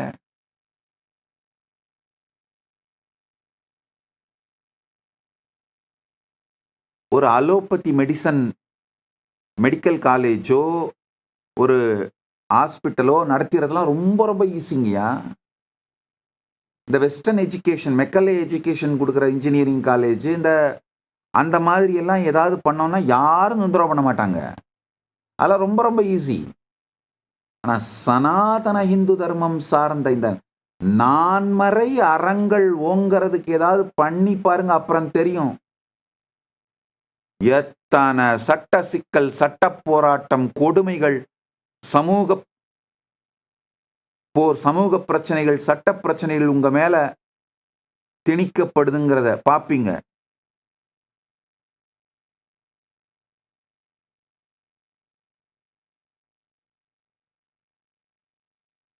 அதனாலதான் பெற்றோர்கள்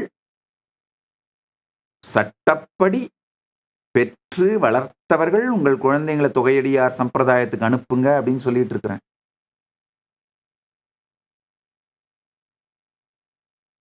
இதெல்லாம் பிராக்டிக்கலா எல்லாத்தையும் பார்த்துட்டு பேசுறேங்கய்யா.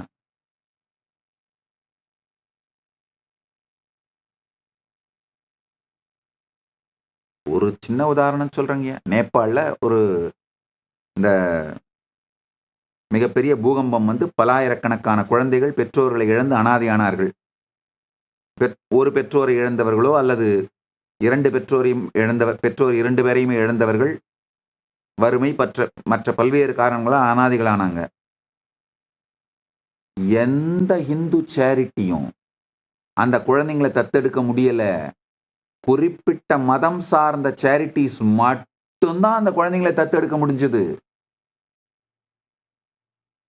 எந்த இந்து சேரிட்டி அந்த குழந்தைங்களை தத்தெடுத்து வளர்க்க முயற்சி பண்ணாலும் அவங்கள அந்த டீப் ஸ்டேட் எத்தனை பிரச்சனை கொடுத்து கடைசியில பாருங்க, அந்த ஸ்டாட்டிஸ்டிக்ஸ்லாம் போய் ஸ்டடி பண்ணி பாருங்க, இன்டர்நெட்ல இருக்கு. இந்த இயற்கை சீற்றங்களின் பொழுது அனாதைகளாக்கப்படுகின்ற குழந்தைகளை எல்லாம் கூட எந்த இந்து சேரிட்டியும் அடாப்ட் பண்ணிக்கவே முடியாது. இந்து குழந்தைகளா இருந்தா கூட சரி, அந்த குழந்தைகள் இந்துக்களாக பிறந்தவர்களாக இருந்தா கூட சரி, அடாப்ட் பண்ண முடியாது.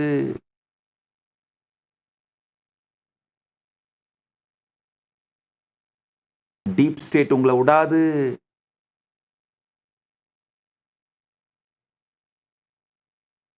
யாராவது நீங்க தைரியமா நடத்துறீங்க, உங்களால நடத்த முடியுதுன்னா எங்களுக்கு இன்ஃபார்ம் பண்ணுங்க. நிச்சயமா நாங்க பரமசிவன் அருளால பொருளாதார உதவி செய்யறோம்.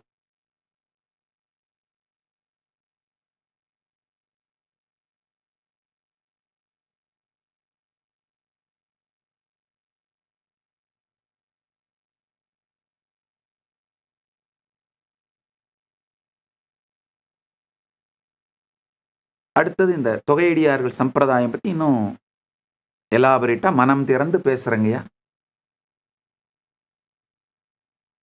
வேற எந்த சூழ்நிலை சார்ந்த தேவைகள், உதாரணத்துக்கு இந்த தொகையடியார்கள் சம்பிரதாயத்துக்காக இறைபணிக்காக வாழ்க்கையை கொடுத்தவங்க. நான் ஏன் இந்த இடத்துல இறைபணின்ற வார்த்தையெல்லாம் யூஸ் பண்றேன்னா, நாங்கள் கைலாசத்திலே நாங்கள் சைவர்கள் அப்படிங்கிறது உண்மை. ஆனா சனாதன இந்து தர்மத்தோட எந்த தெய்வத்திற்கு பணி செய்வர்களாக இருந்தாலும் அவர்களை நாங்கள் தொகையடியாராகத்தான் பார்க்கின்றோம். அவர்கள் அத்துணை பேருக்கும் கைலாசத்தினுடைய சேவை உண்டு. இப்போ சிவாலயத்துல சேவை பண்றவங்களுக்கு மட்டும்தான் நாங்க சேவை பண்ணுவோம்னு நான் சொல்லவே மாட்டேன். வைஷ்ணவ ஆலயம், சாக்த ஆலயம், முருகன் ஆலயம், விநாயகர் ஆலயம், ஐயா கிராம கோவில்கள்ல, குலதெய்வ கோவில்கள்ல சேவை பண்றவங்களுக்கு கூட உங்களையெல்லாம் கூட நாங்கள் தொகையடியாராகத்தான் பார்க்கிறோம். கிராம கோவில்களில், குலதெய்வ கோவில்களில் சேவை செய்பவர்களை கூட தொகையடியார்களாகத்தான் பார்க்கின்றோம் நாங்கள். எப்படி நான் கேட்டகரைஸ் பண்றேன்னா, இறை சேவையை மட்டும் ஒரே ப்ரையாரிட்டியா வச்சு வாழறவங்க ஃபர்ஸ்ட் கேட்டகரி, ஒன்லி ப்ரையாரிட்டி, அவங்க ஃபர்ஸ்ட் கேட்டகரி. ரெண்டாவது, இறை சேவை ஃபர்ஸ்ட் ப்ரையாரிட்டி, அவங்களுக்கு வருமானத்தையும் சேர்த்துக் கொள்கிறார்கள், அதான் செகண்ட் ப்ரையாரிட்டி, தேர்ட் ப்ரையாரிட்டியை வச்சு அவங்க ரெண்டாவது கேட்டகரி. இறை சேவை சார்ந்த டைரக்ட் இன்டைரக்ட் வருமானங்களை உருவாக்கி கொண்டு இறை சேவையும் செய்கின்ற அந்த தொகையடியார்கள் 3வது கேட்டகரி. இப்படித்தான் பிரிக்கிறோமே தவிர சம்பிரதாயங்கள் சார்ந்து ஜாதி சார்ந்து எந்த பேதமும் நாங்கள் பார்ப்பதில்லை. என்னை பொறுத்த வரைக்கும் குலதெய்வ ஆலயங்கள் உட்பட சகல ஆலயங்களும் அது சார்ந்த தொகையடியார் சம்பிரதாயமும் மறுமலர்ச்சி அடைய வேண்டும். அடைந்தால்தான் சனாதன இந்து தர்மத்தோட கார்டியன்ஸ் மேம்பட்டாதான் சனாதன இந்து தர்மம் காக்கப்படும். சனாதன இந்து தர்மத்தோட ஆணி வேர்கள் பலமாகும். சனாதன இந்து தர்மம் ஓங்கி வளர்ந்து நன்மைகள் செய்யும். அதனால் நன்மைகள் நிகழும்.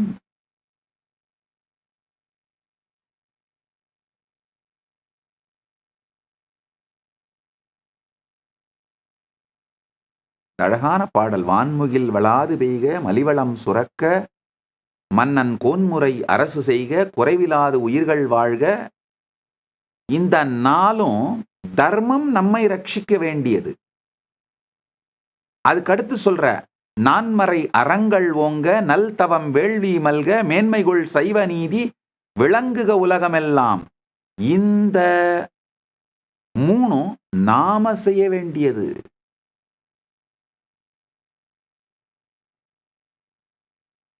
நாம் தர்மத்தை ரட்சித்தால்தான் தர்மம் நம்மை ரட்சிக்கும். வான்முகில் வழாது பெய்தலும் மலிவளம் சுரத்தலும் மன்னன் கோன்முறை அரசு செய்தலும் குறைவு இல்லாது உயிர்கள் வாழ்தலும் தர்மம் நம்மை ரட்சிப்பது. நான்மறை அறங்கள் ஓங்குதலும் நல் தவம் வேள்வி மல்குதலும் மேன்மைகுள் சைவ நீதி விளங்குக உலகம். உலகமெல்லாம் விளங்குவதும் இந்த நாளும் நாம் செய்ய வேண்டியது. தர்மத்தை நாம் ரட்சித்தால் தர்மம் நம்மை ரட்சிக்கும். நான்மறை அறங்கள் ஓங்குதல் 1, நல் தவம் 1, வேள்வி 1, மேன்மைகுள் சைவ நீதி விளங்குதல். இந்த 4ம் நாம செய்ய வேண்டியது. முதல்ல 3 தான் சொன்னேன், ஆக்சுவலா 4. அந்த பாட்டை ஆழ்ந்து பார்த்தீங்கன்னா, நான்மறை அறங்கள் ஓங்குதல், நல் தவம் மல்குதல், வேள்வி மல்குதல், மேன்மைகுள் சைவ நீதி விளங்குதல். இந்த 4ம் நாம செய்ய வேண்டியது. நாம செய்ய வேண்டிய நாளையும் நாம செஞ்சா தர்மம் செய்ய வேண்டிய நாளும் தர்மம் செய்யும். அப்ப தர்மோ ரக்ஷதி ரக்ஷிதா அப்படிங்கிற அந்த கம்ப்ளீட் சர்க்கிள் முழுமையா நடக்கும்.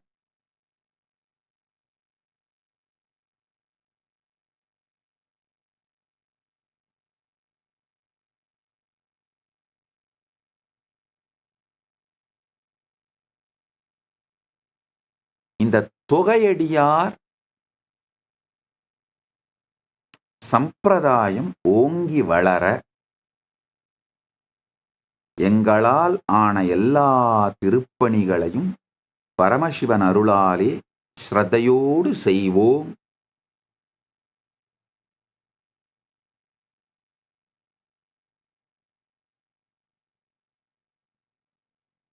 குறிக்கோள் இதுதான். இது சார்ந்து யார் நீங்க என்ன வேண்டுகோள் வேண்டுதல் அனுப்புறதுனால அனுப்புங்க. இல்ல இது சார்ந்து ஏதாவது எங்களுக்கு இன்புட் சஜஷன்ஸ் கொடுக்கணும்னு நினைச்சீங்க, பிளான்ஸ், விஷன், ப்ராஜெக்ட்ஸ், இல்ல அட்வைஸ், அறிவுரைகள் இது சார்ந்து ஏதாவது கொடுக்கணும்னு நினைச்சீங்கன்னாலும் உங்களை வரவேற்கின்றோம். இந்த ஸ்கிரீன்ல தெரிகிற இமெயில் ஐடிக்கு தயவு செஞ்சு அனுப்புங்க. உங்களுடைய இமெயிலையும் உங்களுடைய மெசேஜஸையும் அனுப்புங்க. நாங்கள் உங்களுக்கு என்றென்றும் கடன்பட்டவர்களாக இருப்போம். நன்றி உடையவர்களாக இருப்போம்.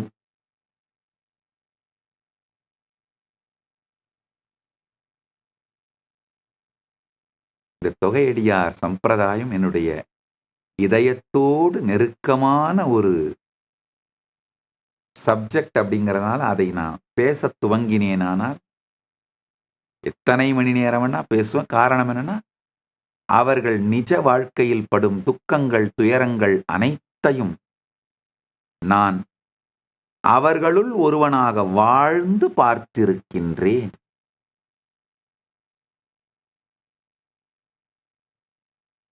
அவர்களுள் ஒருவனாக வாழ்ந்து பார்த்திருக்கின்றேன்.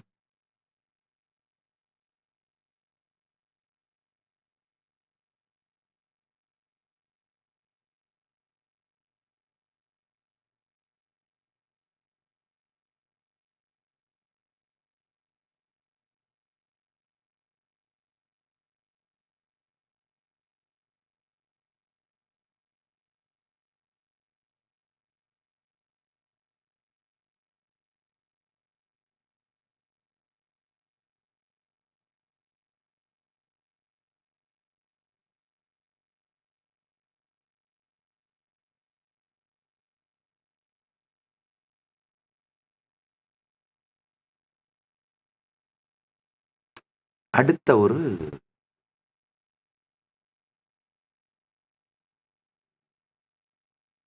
முக்கியமான கேள்வி. இந்த நிறைய பேர் டிஸ்கஸ் பண்ற, வாத பிரதிவாதம் பண்ற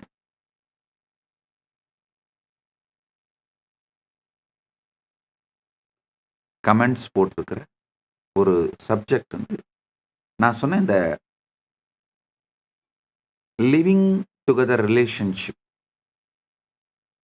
பல பேர் வந்து அங்கே வேக வேகமாக சொல்லிட்டு இருந்தீங்க, இந்த மாதிரி இது தப்பான அட்வைஸ், நீங்கள் எப்படி இந்த லிவிங் டுகெதரை அக்செப்ட் பண்ணிக்கலாம். ஐயா நல்லா புரிஞ்சுக்கோங்க, நான் சொல்கிறத தெளிவாக கேட்டுக்கோங்க. வேத பாரம்பரியம் அடிப்படையாக என்ன சொல்லுதுன்னா, குர்வன் நேவேக கர்மானி ஜிஜீவிஷே சதக்கும் சமாக ஏவம் துவயினான்யதேதோஸ்தின கர்மலிப்பியதேனரே.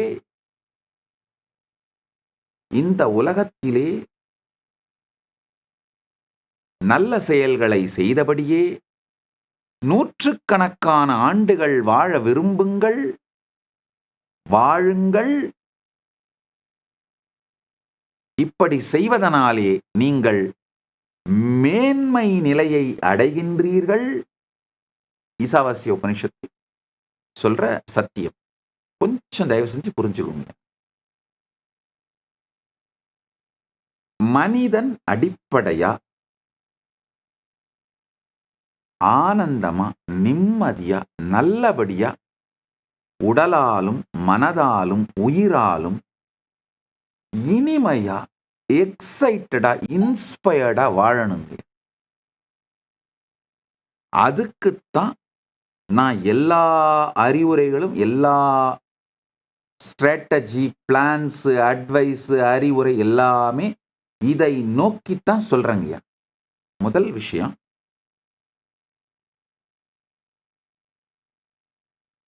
இந்த லிவிங் டுகெதர் ரிலேஷன்ஷிப்பை நான் அக்செப்ட் பண்ணிக்கிட்டேன். நீங்க எப்படி ஒரு மரபு சாராத, மரபுக்கு எதிரான ஒன்றை, சமூகத்தோட ஒழுங்கை சீர்குலைக்கிற ஒன்றை நீங்க எப்படி சப்போர்ட் பண்ணலாம் அப்படின்னு நிறைய பேர் வந்து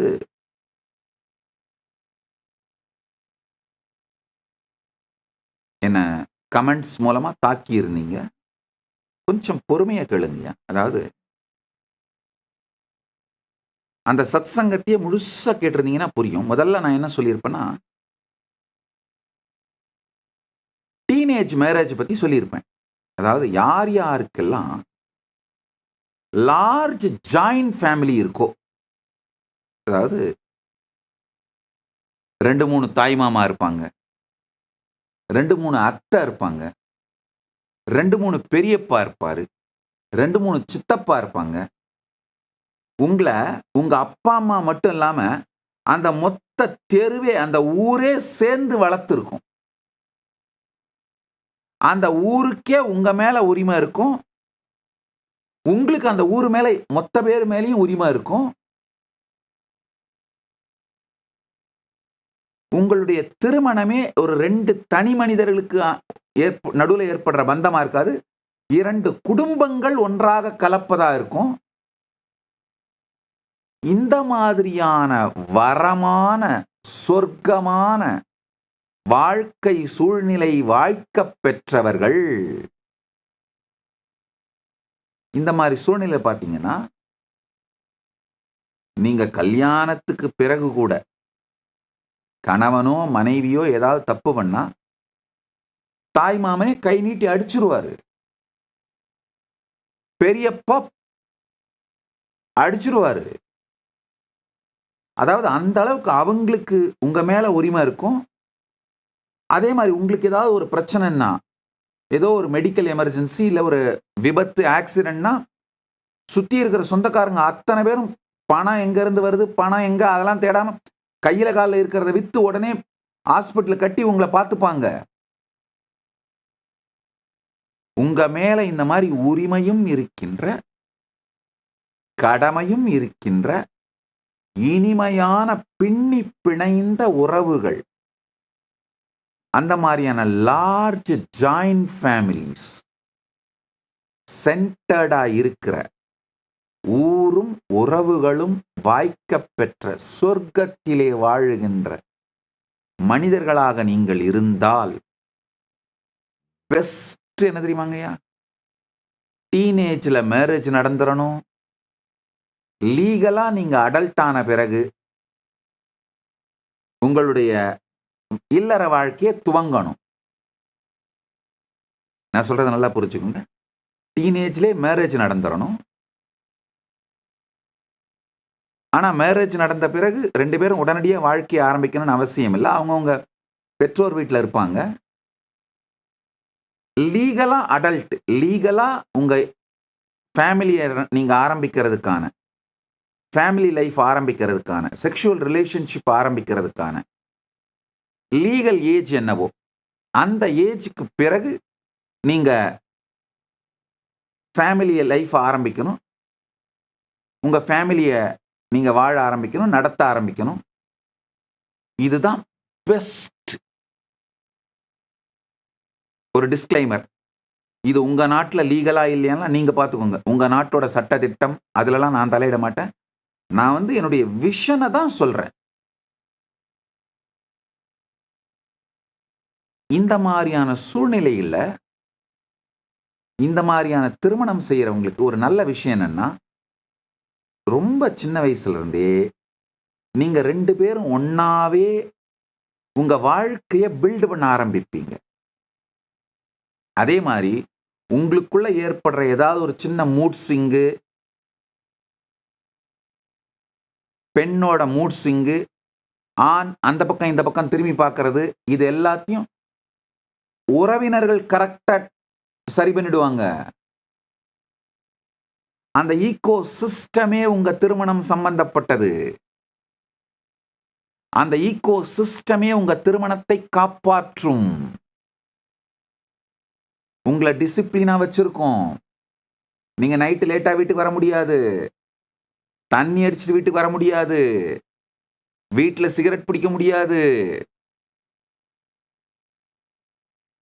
சோ உங்கள அறியாமலேயே உங்கள இனிமையான டிசிப்ளின்ல வச்சிருக்கும். வாழ்க்கை இனிமையா இருக்கும்.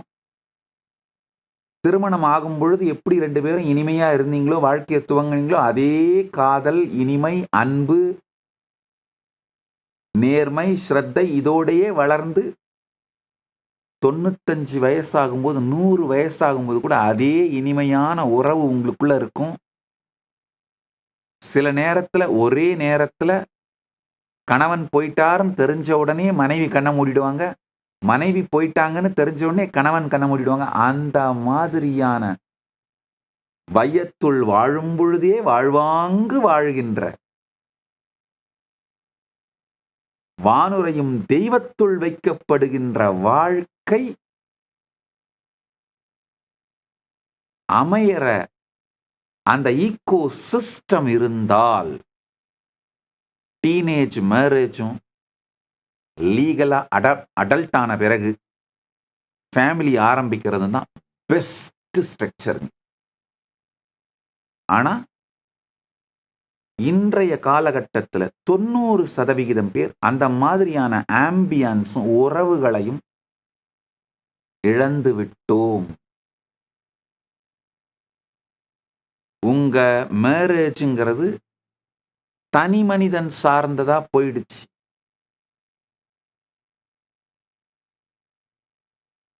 அதாவது எல்லார்கிட்ட இருந்தும் பவரை பிடுங்கிட்டீங்க. யாருக்குமே பவர் கிடையாது. உங்களுக்கு தான் முடிவெடுக்கிற அதிகாரம், பவர் எல்லாம் உங்களுக்கு தான் உண்டு.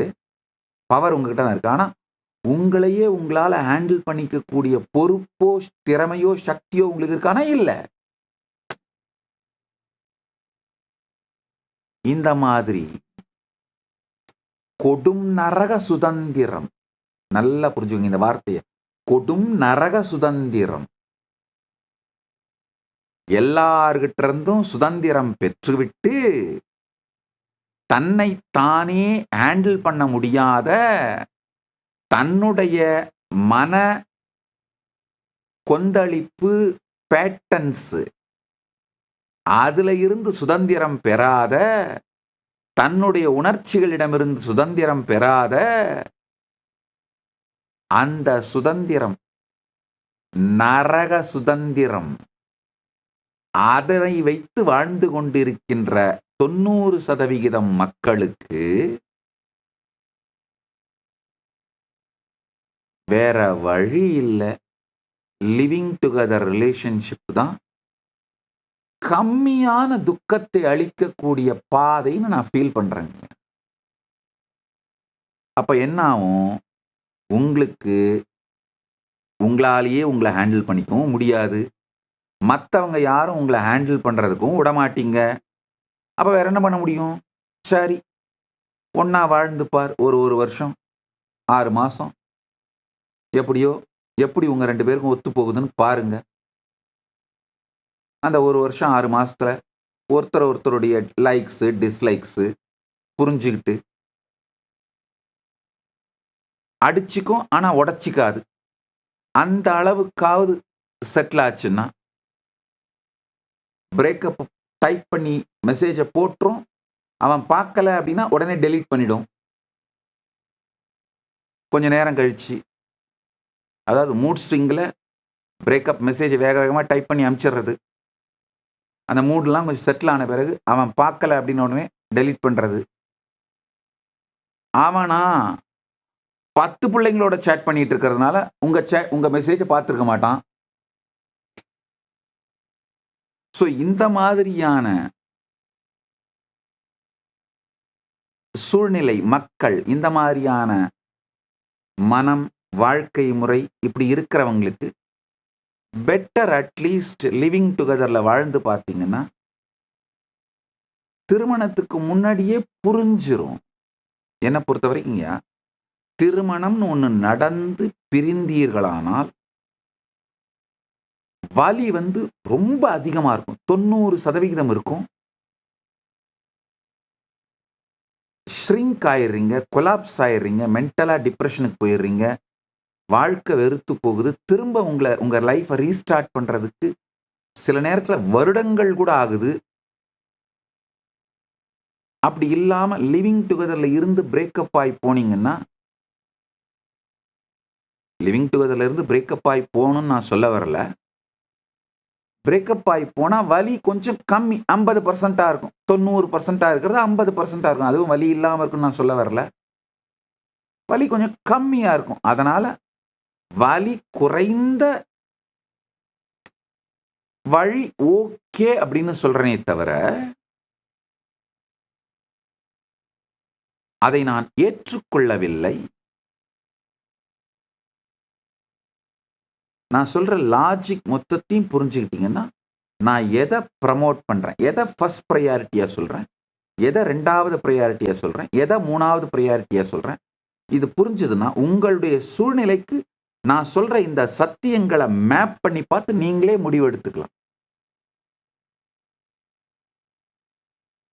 எனக்கு தேவை இந்த பரம சத்தியங்களை நீங்க எடுத்துக்கிட்டு உங்க சூழ்நிலைக்கு நீங்களே மேப் பண்ணிட்டு தீர்வுகளை கண்டுபிடிச்சுக்கோங்க.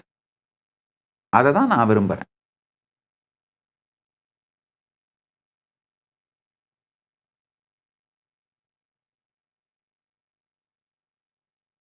நீங்க சொர்க்கத்துல நான் சொன்ன மாதிரியான உறவுகளும் ஊரும் உறவும் அமைந்து வாழறவங்களா இருந்தா டீனேஜ் மேரேஜ், லீகலா அடல்ட் ஆன பிறகு ஃபேமிலி. அதுவும் பார்த்தீங்கன்னா எப்படியும் ஜாயின்ட் ஃபேமிலியா தான் இருக்கும். அக்கம் பக்கத்து வீடுகளாவே தான் இருக்கும்.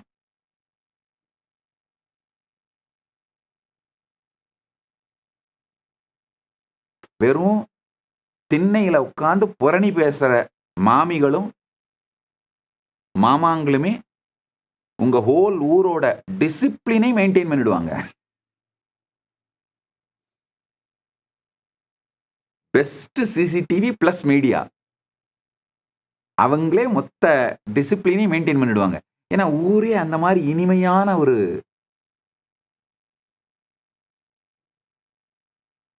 வாழ்க்கையில வாழ்வாங்க. நல்லா புரிஞ்சுக்கோங்கயா. அந்த மாதிரியான உறவுகளும் ஊரும் இருந்தா நாம எல்லாருமே இன்டெகிரிட்டியை மதிச்சா மட்டும்தான் சர்வைவ் ஆக முடியும்.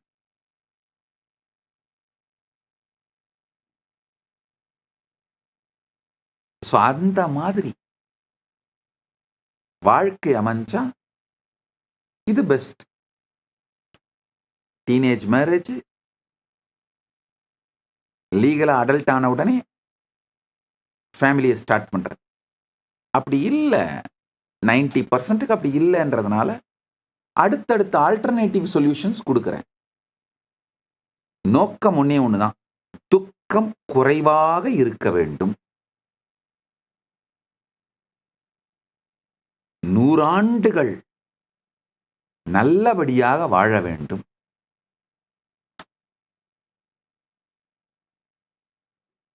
குர்வன் நேவேக கருமானி ஜிஜீவிஷே சதக்கும் சமாக ஏவம் பயினான்யதேதோஸ்தி ந கர்மலிப்யதே நரே.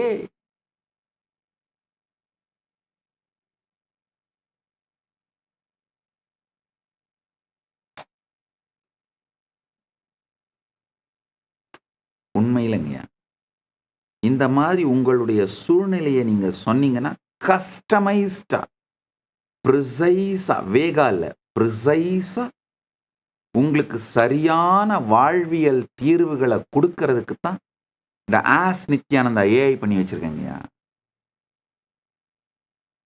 கல்யாணம் பண்ணிக்கிறதுக்கு முன்னாடியோ பண்ண பிறகோ நீங்க இப்ப என்ன சூழ்நிலை இருக்கீங்களோ அதை இந்த ஆஸ் நித்யானந்தாட்ட சொன்னீங்கன்னா, ஏஐ கிட்ட உங்களுக்கு என்ன பிரச்சனை இருக்கோ அதை சொன்னீங்கன்னா அது அழகா தீர்வுகளை கொடுக்கும். பல நேரத்துல நீங்க சொல்லாத பிரச்சனைகளை கூட அழகா தீர்வு கொடுத்துரும். காரணம், இந்த சூழ்நிலை இருக்கவங்களுக்கு இந்த மாதிரியான பிரச்சனைகள் சாத்தியம்னு டீட்டெயிலா அந்த ஏஐ ப்ரோக்ராம் பண்ணியிருக்கோங்க.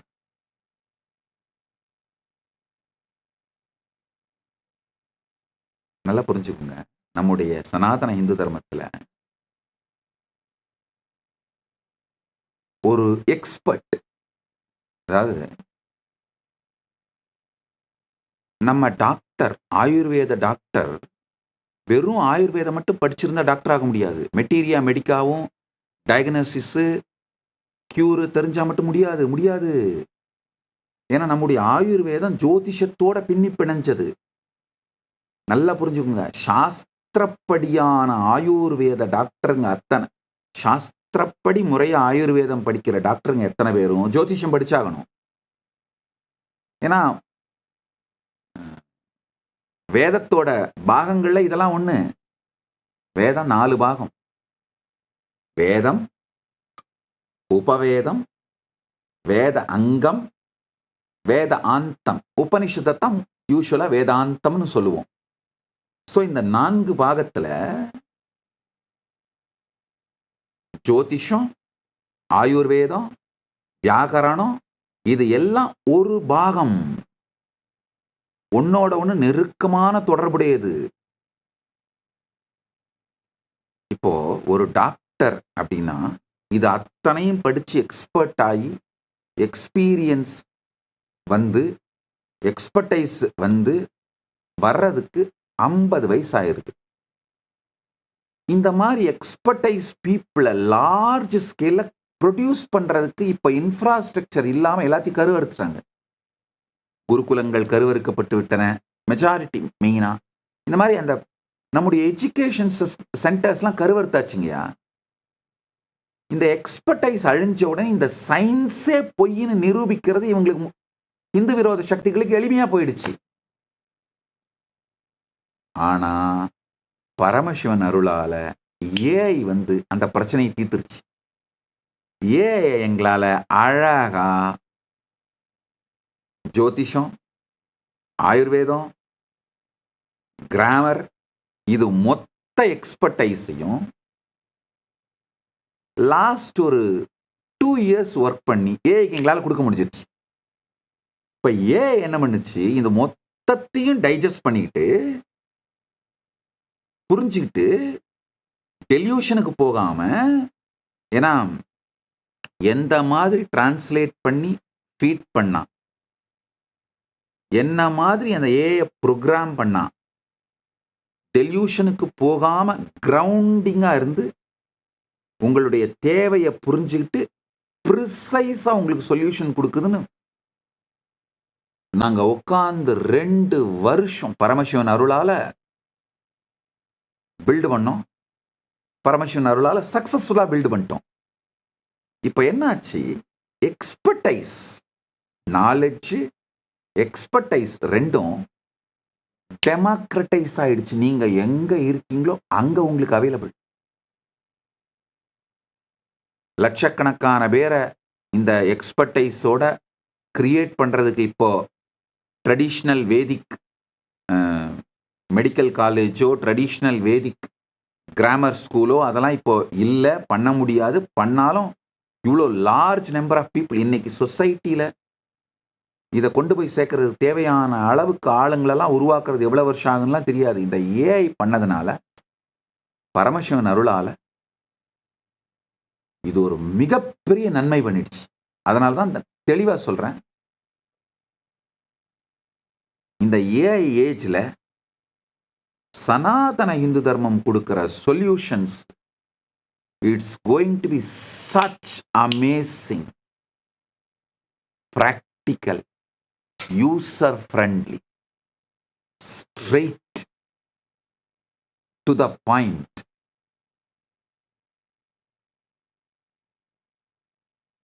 நான் தெளிவா பார்க்கிறேன், ஜென்சி, ஜென் ஆல்பா இந்த ஜெனரேஷன் மொத்தமும் லிவிங் பிராக்டிசிங் சனாதன ஹிந்துஸா தான் வாழ போறாங்க.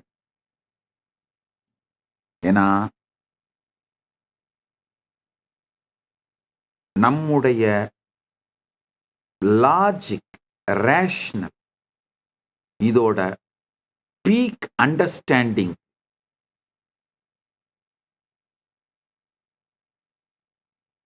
நம்மை எந்த நிலையில் இருந்தாலும் உயர்நிலைக்கு கொண்டு செல்லக்கூடிய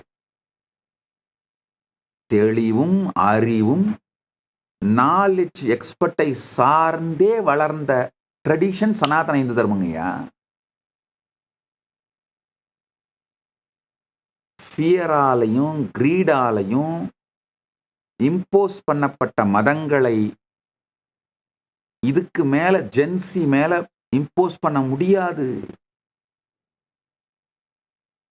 எல்லாம் புரிஞ்சுக்கோங்க, எதிர்காலம் எந்த ட்ரெடிஷன், ரிலீஜியன், பிலாசபி சொல்யூஷன் கொடுக்குதோ அது பின்னாடி தான் மக்கள் போக போறாங்க. அதனாலதான் சொல்றேன், சனாதன் ஹிந்து தர்ம கி ஜெய்.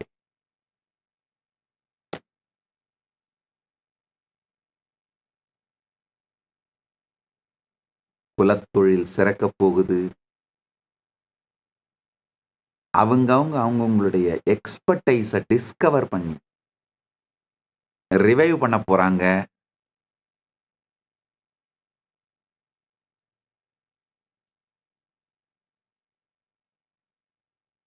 இதெல்லாம் நடந்து தான் தீரும். இன்னும் நிறைய கேள்விகள் இருக்கு. உங்களுடைய கேள்விகள் அதை பத்தி எல்லாம் ஒவ்வொரு சத்சங்கத்துல தொடர்ந்து பதில் சொல்றேன். உடனடியா உங்களுடைய கேள்விகளுக்கு நான் பதில் சொல்லலாம். ஆனா பதில் வேணும்னு நினைச்சீங்கன்னா ஆஸ் நித்யானந்தா ஏஐ போய் கேளுங்க. நிச்சயமா நான் சொல்ற அதே பதில அது சொல்லும். ஏன்னா பரமசிவன் அருளால லிட்ரலா இந்த ஹோல் நாலேஜ் எக்ஸ்பர்டைஸை அந்த ஏஐக்கு டிரான்ஸ்மிட் பண்ணியிருக்கோம். அந்த ஏஐ இந்த மாதிரி ப்ரோக்ராம் பண்ணி வயர் பண்ணியிருக்கோம். பெருமான் அருளால அவரே நடத்துகின்றார்.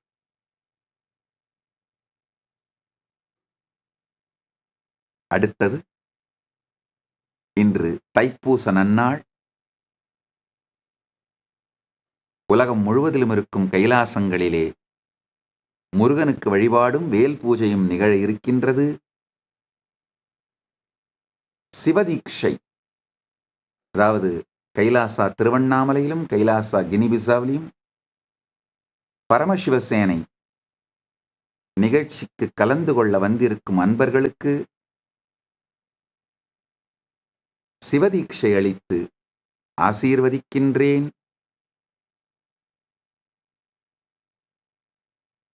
ஆழ்ந்து கேளுங்கள். முதல்ல காயத்ரி தீட்சை. ஓம் பூர்புவஸ்வஹ தத்சவிதுர்வரேண்யம் பர்கோ தேவஸ்ய தீமஹி தியோ யோ ந பிரச்சோதயாத். அடுத்ததாக சிவதீட்சை. ஓம் ஹாம் ஹௌம் சிவாய நமஹ. அடுத்ததாக விசேஷ தீட்சை. சிவோஹம். அடுத்ததாக மகாவாக்கிய உபதேசம். ஓம் நித்யானந்த பரமசிவோஹம். அனைத்தையும் உங்களுக்கு அளிக்கின்றேன். பரமசிவ பரம்பொருளின் பேரருளால் இந்த தீட்சைகளை பெற்று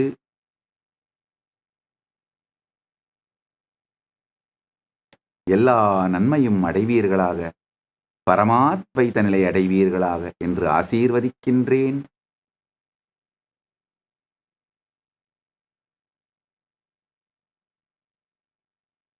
அடுத்தடுத்த நிகழ்விற்குள் செல்வோம். நீங்கள் எல்லோரும் நித்யானந்தத்தில் நிறைந்து நித்யானந்தத்தில் மலர்ந்து நித்யானந்தமாகிட ஆசீர்வதிக்கின்றேன். ஆனந்தமாக இருங்கள்.